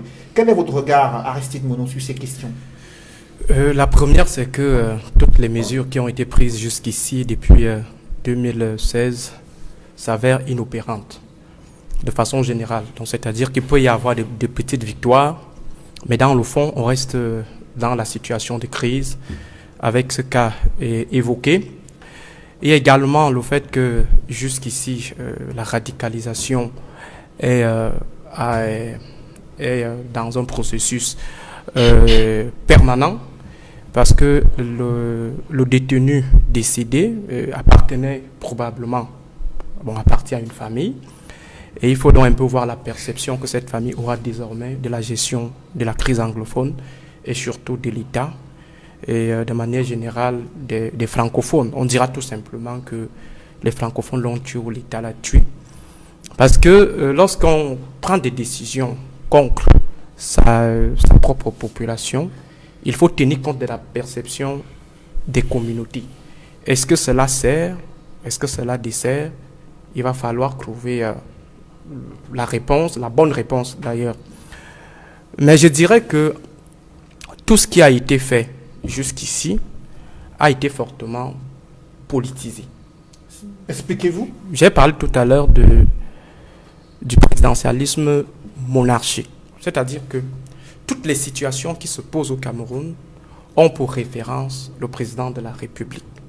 C'est-à-dire que si les populations de Ange Raphaël ou de Newbel décident de revendiquer la permanence de l'énergie électrique, on vous dira tout simplement que c'est un acte de subversion avec pour vocation le départ du président de la République. Lorsque vous avez une situation comme celle de Boko Haram, on vous dit que c'est une rébellion pour venir enlever le président de la République. Vous avez la crise anglophone qui a pour déterminant fondamental le problème anglophone. On vous dit que c'est plutôt la recherche de la tête du président de la République, on veut le déstabiliser. Et pourtant, dans des aires politiques un peu moins subjectives, il y a une dépolitisation des problèmes publics. La crise anglophone, comme je venais de le dire, a pour cause le problème anglophone qu'il faut résoudre. Maintenant, les posologies, les méthodes qui ont été apportées, les démarches, les solutions, les options arrêtées par l'État, ces options ont été entachées de cette perception politique des problèmes qui, ma foi, peuvent être apolitiques. Le problème anglophone, c'est lequel? Il y a la question de la marginalisation. Il y a la question de l'accès des uns et des autres, des communautés, aux ressources de l'État, dans un système où on arrive à chaque instant à se retrouver dans des podiums des pays les plus corrompus du monde. Alors, dans ce genre de situation, est-ce qu'il faut mettre en avant la déstabilisation du président de la République? Non, il faut résoudre le problème.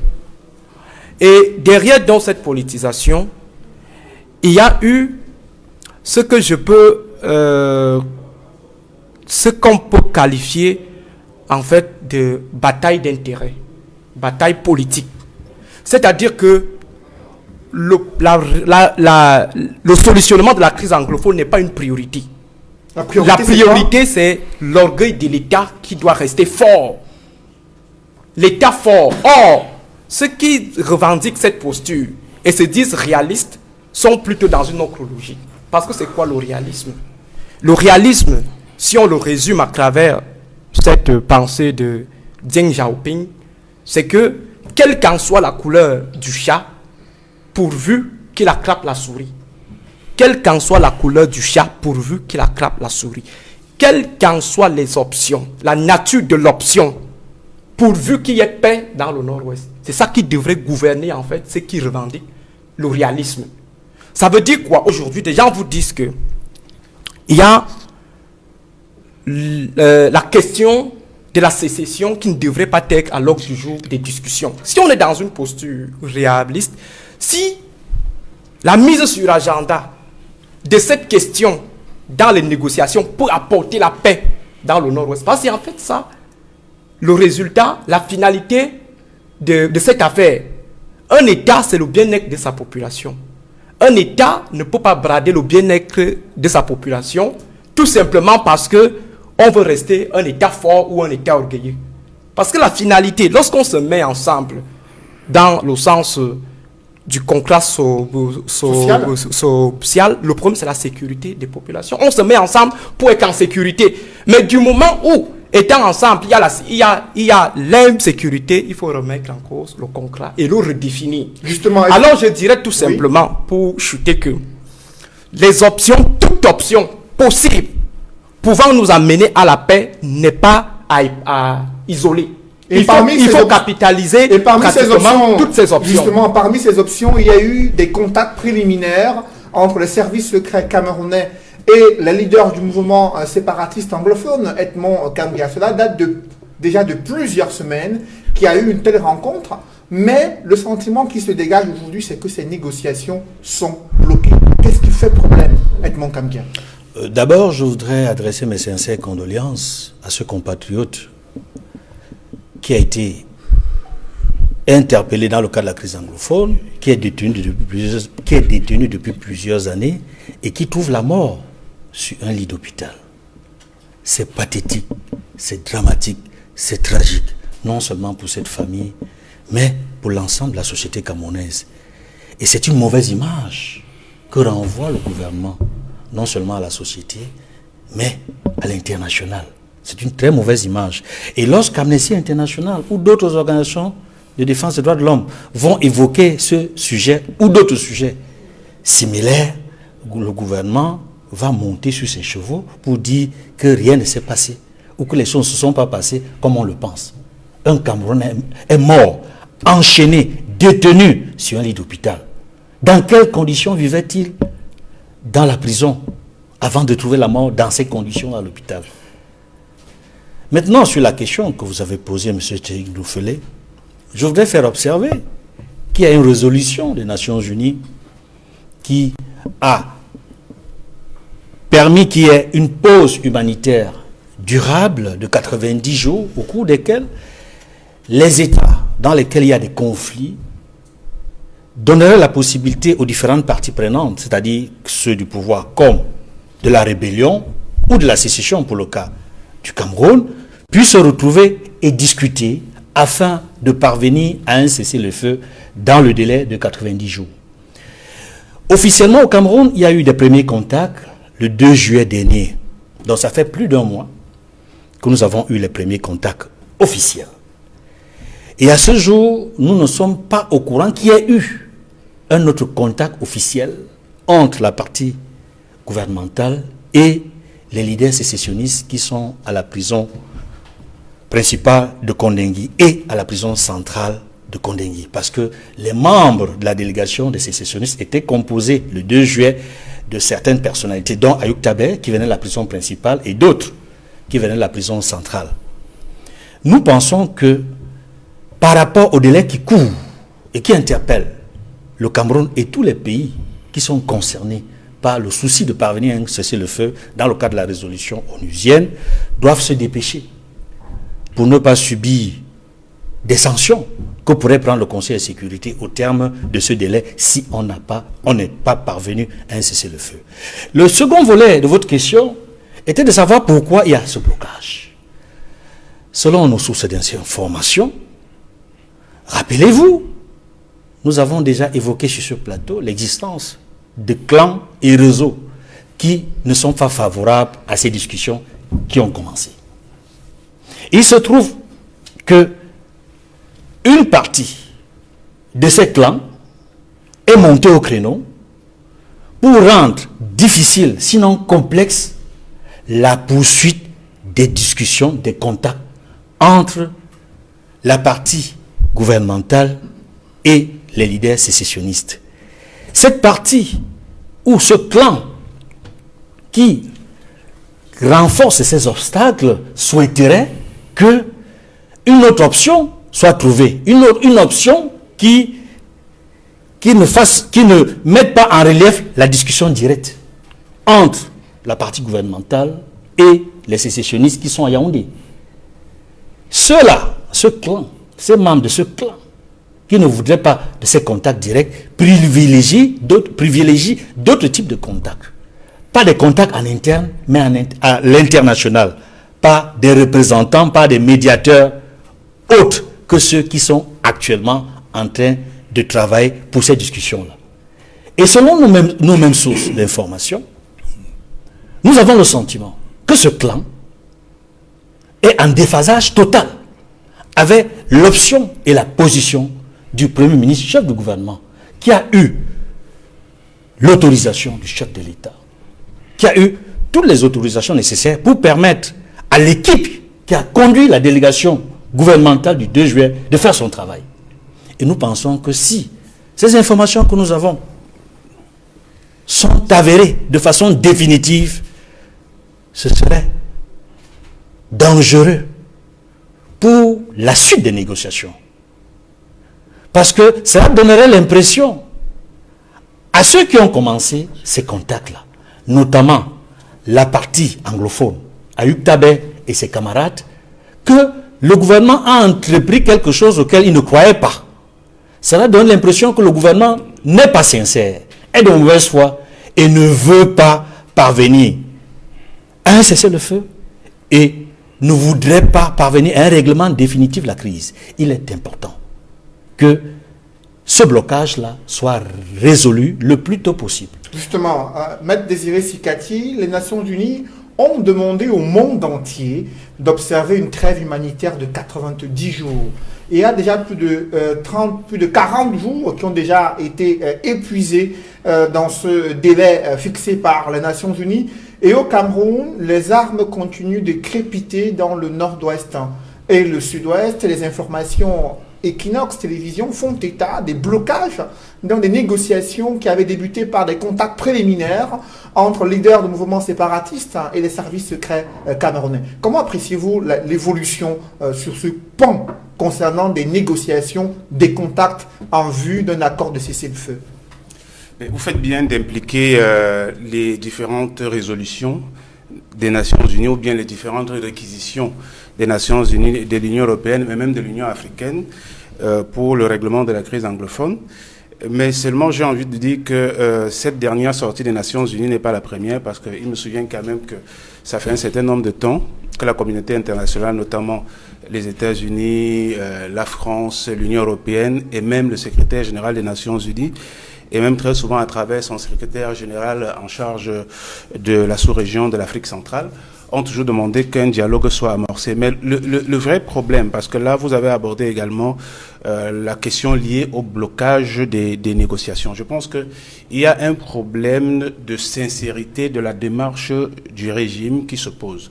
Parce qu'il faut quand même se rappeler que lorsque vous allez à la table de négociation avec un adversaire, je ne pense pas que ce soit vous, il vous appartient, vous, en tant que protagoniste du conflit, de choisir les représentants de l'adversaire. On a souvenance, par exemple, que lors du grand dialogue national, tous ceux qui étaient prétendus pour représenter la communauté anglophone avaient été triés sur le volet et dont les noms étaient mentionnés sur les listes signées par le Premier ministre qui était en charge de la conduite de ce grand dialogue national.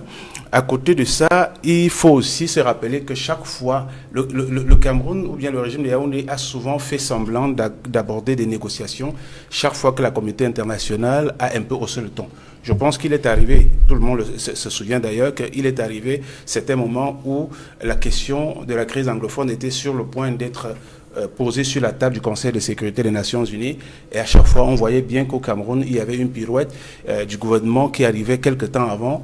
Et on avait le sentiment que c'était juste fait pour dissuader la communauté internationale ou bien le Conseil de sécurité de se saisir de cette affaire-là. À côté de cela, aujourd'hui, on se rend compte que, d'après les informations qui ont été diffusées, lorsque la question de cette négociation a été évoquée récemment, il était sûr pour le régime que le régime est entré en contact avec Ayoub Sissoko Tabé.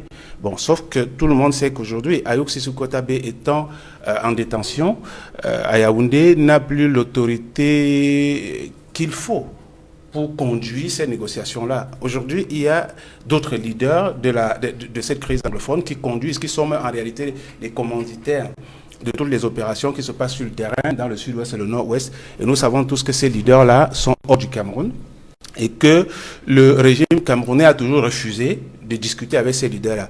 D'ailleurs, lorsque la médiation suisse était proposée, j'ai souvenance que certains de ces leaders, parce qu'il faut aussi se rappeler que même au sein de la communauté anglophone de la diaspora qui gère cette crise à distance pour le compte de la communauté anglophone, il faut aussi se rappeler qu'il y a quand même des divisions, mais je me souviens quand même qu'il y a une partie de cette diaspora anglophone qui pilote les choses à distance, qui était d'accord pour la médiation suisse. Mais le gouvernement a refusé la médiation suisse. En même temps, on peut déduire que le gouvernement ne voulait pas reconnaître la légitimité de ceux-là.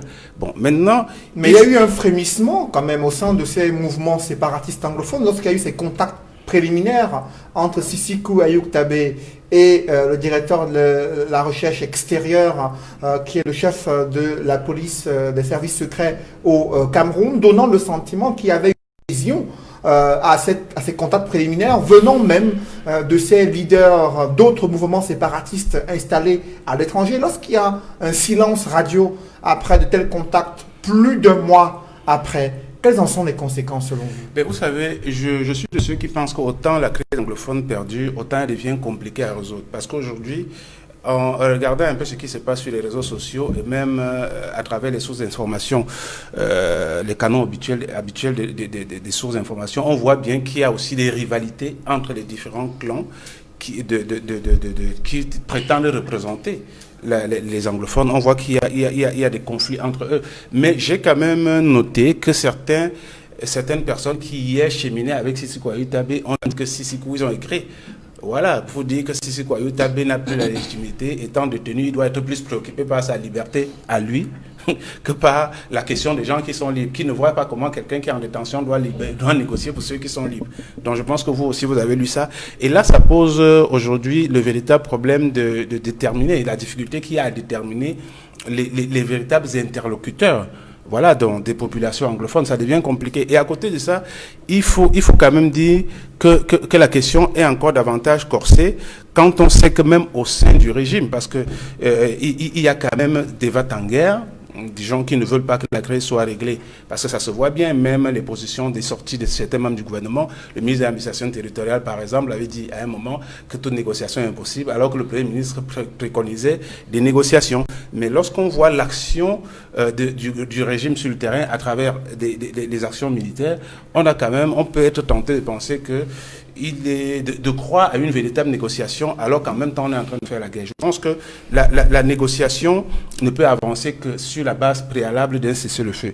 Et aujourd'hui, les membres de la communauté anglophone, beaucoup ne croient plus à cette négociation. Pourquoi? Parce que de l'autre côté aussi, vous avez quand même un interlocuteur qui n'est pas présent. Monsieur Biya qui devrait être, parce qu'on se souvient, Monsieur Biya est intervenu 2 fois vocalement dans la crise anglophone pour déclarer la guerre et pour annoncer le dialogue. Mais depuis, on n'a plus jamais entendu quelle est sa position. Edmond Kamgi a parlé tout à l'heure de conflits entre clans au sein du même régime. Mais je pense que s'il y a conflit entre clans, ça veut dire que quelque part, il n'y a pas le maître même. Le maître même du grand clan n'est pas présent ou bien n'est pas au courant de ce qui se passe. Et il y a aussi une crise de confiance. Parce que malheureusement, M. Biya, c'est un président qui ne respecte pas les engagements qu'il prend. Donc, ça amène même... Certains représentants de la communauté anglophone a dit que même si on négocie avec M. Biya, il prendra des engagements qui ne tiendra pas. Regardez par exemple la décentralisation. On est aujourd'hui à pratiquement 26 ans, on balbutie encore. On a bien vu que malgré le Code général des collectivités territoriales décentralisées, c'est Yaoundé qui impose les maires aux autorités locales. À côté de ça, on se souvient également, je vais prendre un autre exemple, regardez la limitation de mandat. Le verrou a été levé en 2008 alors que M. Biya avait accepté cela aussi dans le cadre de la tripartite. Donc je pense que tous ces revirements-là, ces revirements des décisions, des engagements pris de la part de M. Biya peuvent amener aussi ses interlocuteurs à dire qu'il n'est pas quelqu'un de crédible avec qui il faut négocier. Justement. Donc moi personnellement je pense que la fin de la crise anglophone ne peut pas être envisagée tant que c'est M. Biya qui est président de la République. Et il fait partie du problème. Après vous mettre Désiré Sikati, Marcel Simon, sur cette négociation, du moins les contacts préliminaires qui avaient débuté officiellement il y a plus de mois, aujourd'hui les Camerounais sont sans nouvelles des suites accordées à ces contacts préliminaires. Des informations Equinox Télévision font état des blocages au niveau du sommet de l'État sur l'option à privilégier afin de résoudre la crise. Pendant ce temps, des morts continuent d'être enregistrés, à la fois parmi les forces de sécurité, mais également parmi les populations civiles dans le nord-ouest et le sud-ouest. Qu'est-ce qui se passe concrètement? Cédric, permettez-moi déjà de vous dire que le chef de l'État a démontré avec force et énergie l'intérêt qu'il a pour la question anglophone. Ça, soyons honnêtes à un moment et disons-nous des vérités. Le chef de l'État l'a clairement démontré qu'il a pris le problème de la crise anglophone comme une préoccupation première, une préoccupation particulière d'où le grand dialogue national qui a été mis sur pied et même ce processus de décentralisation qui contribue un tout petit peu, qui voudrait commencer, n'est-ce pas, à mettre les populations sur le fait de l'action concrètement par là. Donc je ne voudrais pas qu'on prenne, parce qu'aujourd'hui, vous l'aviez si bien dit, on ne voit plus ce qui se passe au niveau des négociations, qu'on suppose très clairement que c'est bloqué. Non, c'est pas bloqué. Sinon, à quoi? On n'a jamais entendu parler de négociations souterraines? Ça, je vous le demande. N'avez-vous jamais entendu parler de négociations souterraines? On a commencé les négociations à ciel ouvert et on a un peu vu ce que ça fait. Moi, j'ai entendu maître vous dire telle action, c'est-à-dire la première personne qui a été contactée n'est plus capable de gérer, de donner les bonnes informations. Mais ce qu'il oublie, c'est que cette personne, du régime. Je vous en prie, mais cette personne peut donner une information qui puisse être judicieuse pour la poursuite de la paix dans cette partie du Sissoko Ayuk territoire. Tabe reste l'un des leaders de ces Voilà, mouvements donc séparatistes. un élément à ne pas négliger. Et ils ont posé des conditions préalables au gouvernement. Lors de cette première rencontre, il y a eu des communiqués qui ont suivi de la part du mouvement séparatiste conduit par Sissoko Ayuk Tabe et d'autres leaders. Ils ont demandé l'amnistie générale pour toutes les personnes interpellées dans le cadre de la crise anglophone. Ils ont également demandé à ce que le gouvernement camerounais puisse officiellement se prononcer sur un accord de cessez-le-feu. Sur ces deux points, cela fait déjà plus d'un mois que le gouvernement n'a pas réagi officiellement sur cette condition posée par ces leaders séparatistes en vue de sortie de la crise. Pourquoi ça prend autant de temps pour qu'on puisse au moins prononcer l'amnistie générale afin de calmer les cœurs de ces populations dans le nord-ouest et le sud-ouest? Cédric, permettez-moi de vous dire que des stratégies sont mises sur pied pour que le calme revienne dans cette partie du territoire. Parce que C'est le personne... discours qui est tenu depuis déjà 3 ans. Et des actions sont menées. Les sur le actions, terrain, on compte les encore actions des morts sont parmi les perceptibles. civils et les forces de Dommage. sécurité. Ça ne fait du bien à personne. Contrairement à ce que j'entends, maître, ça ne fait de bien à personne. Mais est-ce que Ça, il faut vraiment, le ça dire fait très pas du bien? clairement. Ça ne fait de bien. Au contraire, il y a des partis politiques Est-ce que j'ai dit que ça qui me fait ont du bien? instrumentalisé cette crise pour qu'elle perdure. Ça, à un moment, disons-nous les vérités et exprimons-le clairement. Il y a des partis politiques qui se sont adossés derrière cette crise pour empêcher toute action menée par le gouvernement camerounais. Mais je vous dis, le chef de l'État l'a démontré très clairement son désir et sa volonté à vouloir remettre la paix dans cette partie du territoire. Maintenant, parce qu'une nation, une négociation n'est pas ouverte, parce qu'une négociation n'est pas médiatisée, vous avez l'impression qu'il est bloqué. Non, il n'est pas bloqué. Des actions sont en train d'être menées de manière souterraine. Maintenant, À un pour moment, vous, on oui. se dit, il faudrait même qu'on agisse sur l'ombre pour arriver, n'est-ce pas, à une paix extrêmement durable. Pour vous, Parce que Marcel le Simon, politique il y a- utilise Oui. cette crise anglophone pour en faire son fonds de commerce. Ça, tout le monde s'en est rendu compte à un moment. Pour vous, Marcel Simon, il y a une option qui a été mise en place, celle d'avoir une médiation suisse pour discuter avec certains leaders de mouvements séparatistes anglophones. Ensuite, il y a une rencontre directe qui a été engagée entre les leaders du mouvement séparatiste qui sont au Cameroun et qui ont été condamnés l'année dernière, parmi lesquels Sissoko Ayuk Tabe et les services secrets camerounais. Pour vous, quelle serait l'option à privilégier entre les deux? Malheureusement, Cédric, je ne vais pas vous donner une option concrète, mais ce que je vais vous démontrer, c'est que nous sommes à une situation après 4 années, ça il faut le dire, c'est extrêmement énorme, c'est trop, c'est assez. Alors toutes les options doivent être exploitées. Que ce soit la négociation directe, on la met en pratique, elle est d'ailleurs mise en pratique, et même la négociation indirecte qui ne serait pas à négliger pour que le calme, la paix reviennent dans cette partie du territoire. Qu'on ne personnifie pas cette guerre, comme j'entends des gens dire, le problème c'est le président de la République, mais arrêtez, soyons sérieux, soyons raisonnables, et à un moment soyons même honnêtes Il ne avec dirige pas. nous-mêmes. Parce qu'en même temps, on dit c'est le chef de l'État, mais en même temps, on l'utilise pour se faire voir sur la sphère politique, parce qu'on n'a plus d'issue, parce qu'on n'a plus de moyens d'exprimer son savoir politique. Ça commence à faire problème. Je dis bien, toutes les voies seront utilisables, qu'elles soient directes, qu'elles soient indirectes, pour que la crise, le calme revienne, la paix revienne dans cette partie du territoire. Après, vous, Mais Marcel c'est- Simon, Maître Désiré Sekatimi, Oui, non, je voulais dire que quand je parle de sincérité, parce que vous savez, dans un débat, le plus important n'est pas toujours de faire des déclarations, des incantations. Il faut souvent être capable de dire ou bien d'argumenter sur la base des éléments concrets. Quand moi j'écoute Mme Simon parler, j'ai l'impression qu'elle est un peu sur la défensive. Il faut à tout prix qu'elle parle, même si au fond elle n'a pas dit quelque chose. de Désolé, consistant. vous construisez un argumentaire sur des suppositions. Et là, je ne veux pas faire un jeu de J'ai parlé ping-pong tout à avec l'heure de vous. sincérité. Parce Désolé. que quand moi je parle, je donne toujours des Désolé. exemples. Vous vous souvenez que lorsque ces négociations ont été annoncées, le ministre de la Communication, 2 jours après, a fait un communiqué où il a dit qu'il n'y avait aucune négociation. Aucune. Donc ça veut dire, quand je parle de problème de sincérité, ça veut dire que le gouvernement joue à un jeu qui n'est pas clair, un jeu qui n'est pas sincère. Et c'est d'ailleurs la raison pour laquelle nous savons tous qu'au sein de ce gouvernement, il y a 2 clans. Un clan qui est va-t-en-guerre et un clan qui est pour la résolution pacifique. Malheureusement, ce qui se passe, c'est qu'aujourd'hui, c'est le clan va-t-en-guerre qui est en train de dominer l'autre clan. Et à côté de ça, si on a véritablement, parce qu'on me reproche de dire que le chef de l'État n'est pas là, moi je me dis, le chef de l'État, en tant que capitaine du navire, devrait siffler la fin de la récréation. Et c'est lui qui doit dire à un certain moment que voilà ce qu'il faut faire. Je dis et je répète qu'on a entendu M. Biya sur cette crise 2 fois, lorsqu'il a déclaré la guerre et lors du grand dialogue national. Sauf que pour le grand dialogue national, il a confié les manettes au Premier ministre et lui-même s'est éclipsé. Jusqu'aujourd'hui, il n'a rien dit. Toujours des Rien dit. perceptions. Donc, c'est des faits. C'est des faits que Après je vous, dis. justement, Maître Désiré Sikati, pas. Aristide Monossure, cette crise dans le nord-ouest et sud-ouest, ça fait déjà 4 ans. Et on est à plus de 2000 morts. Ce sont des données évoquées par des organisations internationales, notamment International Crisis Group, Amnesty International et Human Rights Watch. Il y a encore des décès et des assassinats de travailleurs humanitaires, des forces de sécurité qui tombent sur le champ d'honneur et des populations civiles qui sont également des victimes dans les affrontements armés entre groupes séparatistes et l'armée camerounaise. Que faut-il faire aujourd'hui pour sortir de la guerre avec ces négociations qui piétinent selon les informations que nous avons? Que faut-il faire? Je pense qu'il faut sortir de l'état impérial, de l'état orgueilleux, de l'état qui ne se soumet pas. L'État est une institution sacerdotale, c'est-à-dire que on a décidé de faire corps au sein d'une institution pour que cette institution puisse nous garantir le bien-être. Donc l'État est au service des populations. L'État est au service du peuple.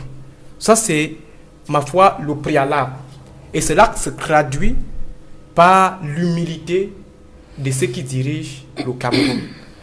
À un moment donné, certains pensent que aller dans un échange avec l'ennemi, avec l'adversaire, c'est faire preuve de faiblesse.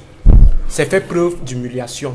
Mais je dis non. Comme je l'ai dit tout à l'heure, quelle que soit la couleur du chat, pourvu que ce chat nous attrape les souris. Et la position qui est la mienne en tant que chercheur depuis 2016, c'est la neutralisation par la coopération.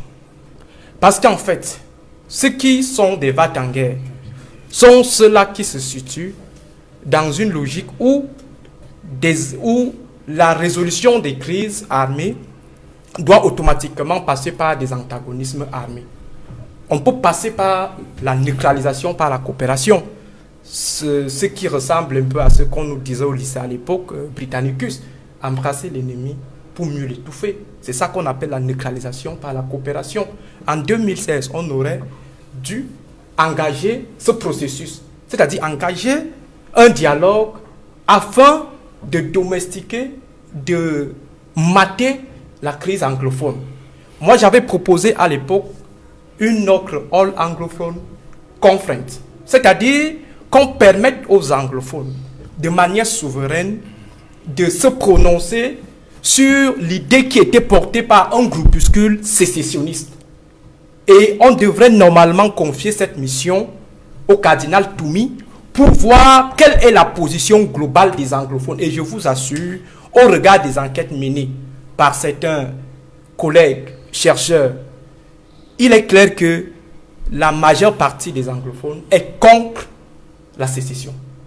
On devrait rapidement damer le pion à ceux qui ont voulu embarquer ou qui cherchent à embarquer la communauté anglophone dans un faux projet de sécessionnisme. Il faut préciser, Aristide Mono, que cette perception des Camerounais du nord-ouest et du sud-ouest était celle dont vous venez de faire mention en 2016. Oui. Entre 2018-2019, l'enquête menée par le cardinal Christian Toumi relève que la majorité des personnes qui ont été sondées, ces personnes sont favorables à la sécession. Ouais. Et il a suggéré, au terme de son enquête, que le gouvernement doit revoir la forme de l'État et que le système fédéral pourrait permettre à ces Camerounais de trouver une réponse favorable à leurs préoccupations. Pour vous, faut-il évoluer dans cette option? Je ne vais pas remettre en question l'éminence du cardinal Toumi, mais toujours est-il que si les anglophones étaient pour la sécession, si on est dans une situation de subversion armée totale dans les zones anglophones, en fait, la tendance sécessionniste a des problèmes parce qu'elle n'arrive pas à s'attirer l'adhésion totale des anglophones. Si on était dans une situation d'adhésion totale telle que vous le dites à propos de ce sondage du cardinal, on serait dans une subversion armée totale. C'est pourquoi je prends ces données avec beaucoup de pincettes. Donc, comment on contrecarrer les velléités séparatistes? Et je continue. Comment aujourd'hui? Je pense que ce qu'il y a à faire pour le moment, parce que si on négocie avec Sissi Kouayou, au demeurant, on va se retrouver dans une situation de rejet d'illégitimité on va dire qu'ils ne représentent absolument rien. Pour moi, la seule solution, la neutralisation par la coopération, passe par un dialogue intra-anglophone.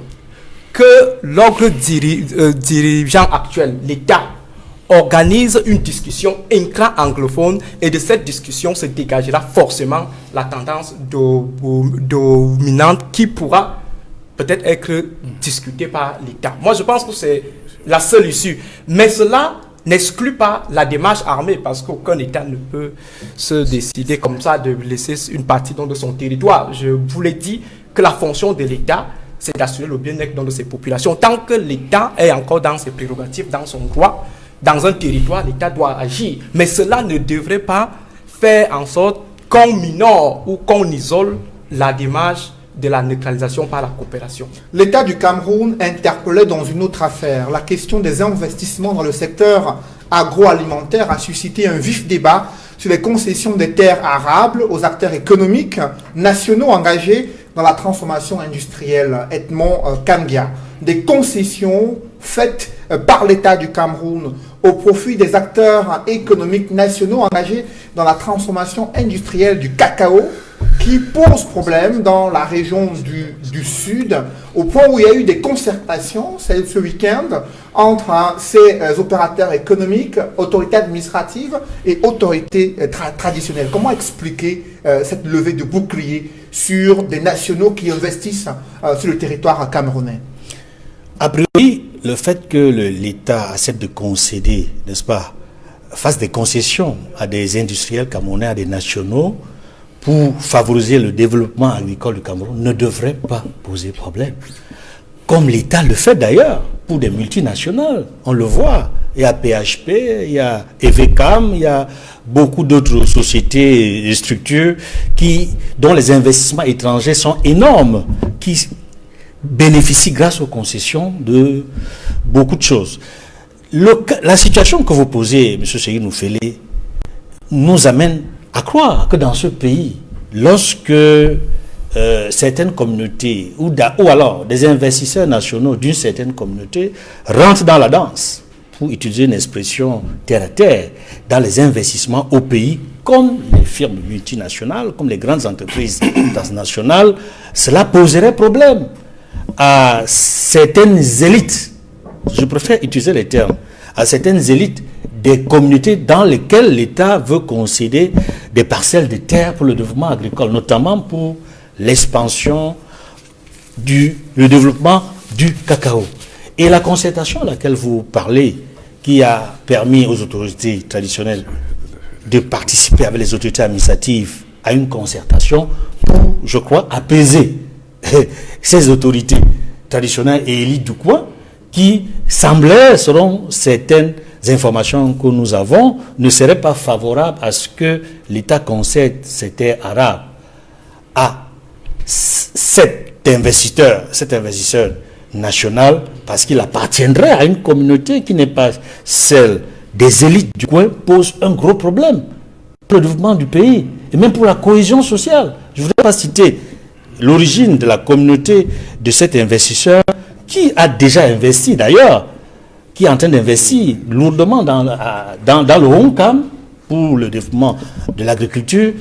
Ça m'amène à dire qu'il faudrait que le gouvernement, notamment l'État du Cameroun, fasse un peu plus attention aux idéaux et valeurs que lui-même prône. On prône la cohésion sociale, on prône le vivre ensemble, on appelle à l'investissement au Cameroun. Mais pourquoi, lorsqu'il faut appeler à l'investissement, lorsque l'État concède des terres? Aujourd'hui, on voit que non seulement des entreprises européennes, mais également des entreprises dirigées par des Chinois possèdent de nombreuses terres, des parcelles de terres dans plusieurs localités, plusieurs départements, dans plusieurs régions du Cameroun. Ça n'en pose pas de problème. Il faudrait que l'État, dans cette affaire, qui commence, parce que je préfère dire dans cette affaire qui commence, parce qu'on ne sait pas comment ça va se terminer après ces concertations-là, frappe vraiment du poing sur la table et amène ces autorités traditionnelles et ces élites du coin qui ne veulent pas que cet investisseur national investisse dans cette localité, leur rappelle la loi camerounaise en matière sur la charte des investissements et leur explique même que dans tous les pays du monde, la priorité, c'est l'investissement par les nationaux. On ne cherche pas à savoir quelle est la couleur, la tribu ou l'origine ethnique de cet investisseur. Et je voudrais même ajouter que l'avantage de l'investissement par les locaux, c'est que ça permet aux populations locales, notamment ceux qui n'ont pas d'emploi, de trouver immédiatement du travail dans ces localités-là. Donc, les autorités traditionnelles qui participent à cette concertation devraient être contents de ce qu'il y ait des nationaux qui viennent investir sur des parcelles de terre qui les concernent, et cela donnerait de l'emploi à beaucoup de jeunes, à beaucoup de populations qui y vivent. Ça, c'est un aspect important. Mais je voudrais, avant de chuter, dire que ça commence à faire, à laisser une image qui n'est pas bonne du Cameroun, à l'intérieur comme à l'extérieur. Parce que il est important que l'État veille au respect, je le disais tantôt, de la loi, des règlements en la matière, mais également dans la gestion politique de ce dossier, il faudrait que l'État insiste sur la nécessité de respecter la loi. Après vous, justement, Aristide Monod, sur cette attitude des certaines élites, autorités traditionnelles, lorsqu'il y a des concessions de terres arables à un acteur économique qui a investi des milliards de francs CFA pour la transformation industrielle de nos produits agricoles, comment comprendre de tels comportements? Est-ce que c'est dans le bien commun des populations riveraines à ces terres arables qui se voient spolier leurs terres et qui se voient impacter sur le plan de l'écosystème forestier, ou alors il y a d'autres relents identitaires qui se dessinent à l'horizon? Je pense qu'à regarder de près, on est dans une certaine mesure dans la logique de l'autoctonie. Donc, c'est-à-dire que le droit du village au Cameroun. Donc, on a l'impression que le pays ne constitue plus une certaine unité sociologique au sens du communalisme, mais tout simplement une certaine une agglomération des portions donc sociologiques. Ça signifie qu'à un moment donné, le Camerounais qui vient de l'autre côté et qui nous retrouve chez nous est considéré comme un étranger. Et la question foncière, la question agraire, c'est toujours a été toujours perçue dans ce sens-là. On se rappelle des combats entre Kotoko et Arab Choua du côté du Logon et Chari pendant la décennie 90. Donc il y a cette logique qui continue de gouverner les perceptions populaires, et ça fait en sorte que dès qu'un investisseur arrive, comme c'est le cas de l'illustration en Liban, on voit plutôt un envahissement. On voit plutôt un envahissement. Et cet envahissement, cette perception d'envahissement est dominante par rapport aux intérêts économiques ou alors des rentes qui pourraient être glanées par des locaux. Et cette perception est entretenue généralement par des apparatchiks locaux, c'est-à-dire des barons qui estiment que, en fait, que ces ressources devraient normalement les revenir, et que lorsque il faille rentrer dans des négociations, dans des transactions, il devrait être au centre pour tirer des rétributions. Allez donc voir, est-ce que l'investisseur a sécurisé les recrues, commissions et autres? Est-ce qu'il a sécurisé les avantages escomptés par des barons locaux? Donc je pense que en attendant d'avoir des éléments précis sur la question, on peut dire qu'on est dans deux logiques, la logique de l'autoctonie, donc du tribalisme, et dans l'autre, la logique de la corruption. Après vous, Marcel Simot, c'est logique autochtonie, corruption, alors que le chef de l'État plusieurs fois a demandé à ce qu'il y ait des intérêts nationaux qui soient privilégiés. Lorsqu'on a un capitaine d'industrie qui vient transformer le cacao en beurre et qui a besoin des terres arables pour pouvoir approvisionner ces différentes usines et qu'il y ait cette levée de bouclier sur fond de tribalisme et de corruption. Est-ce que c'est justifié de tels actes? Malheureusement, je crois que la perception devrait être autre. Parce qu'une telle activité dans un espace comme celui-là favorise automatiquement le développement de la localité. Donc moi je pense que les autorités traditionnelles, les populations gagneraient à insister sur la responsabilité sociale, économique et environnementale pour pouvoir de l'entreprise qui sera mise sur pied, pour pouvoir tirer leur épingle du jeu. C'est une nouvelle activité génératrice de revenus qui voit le jour.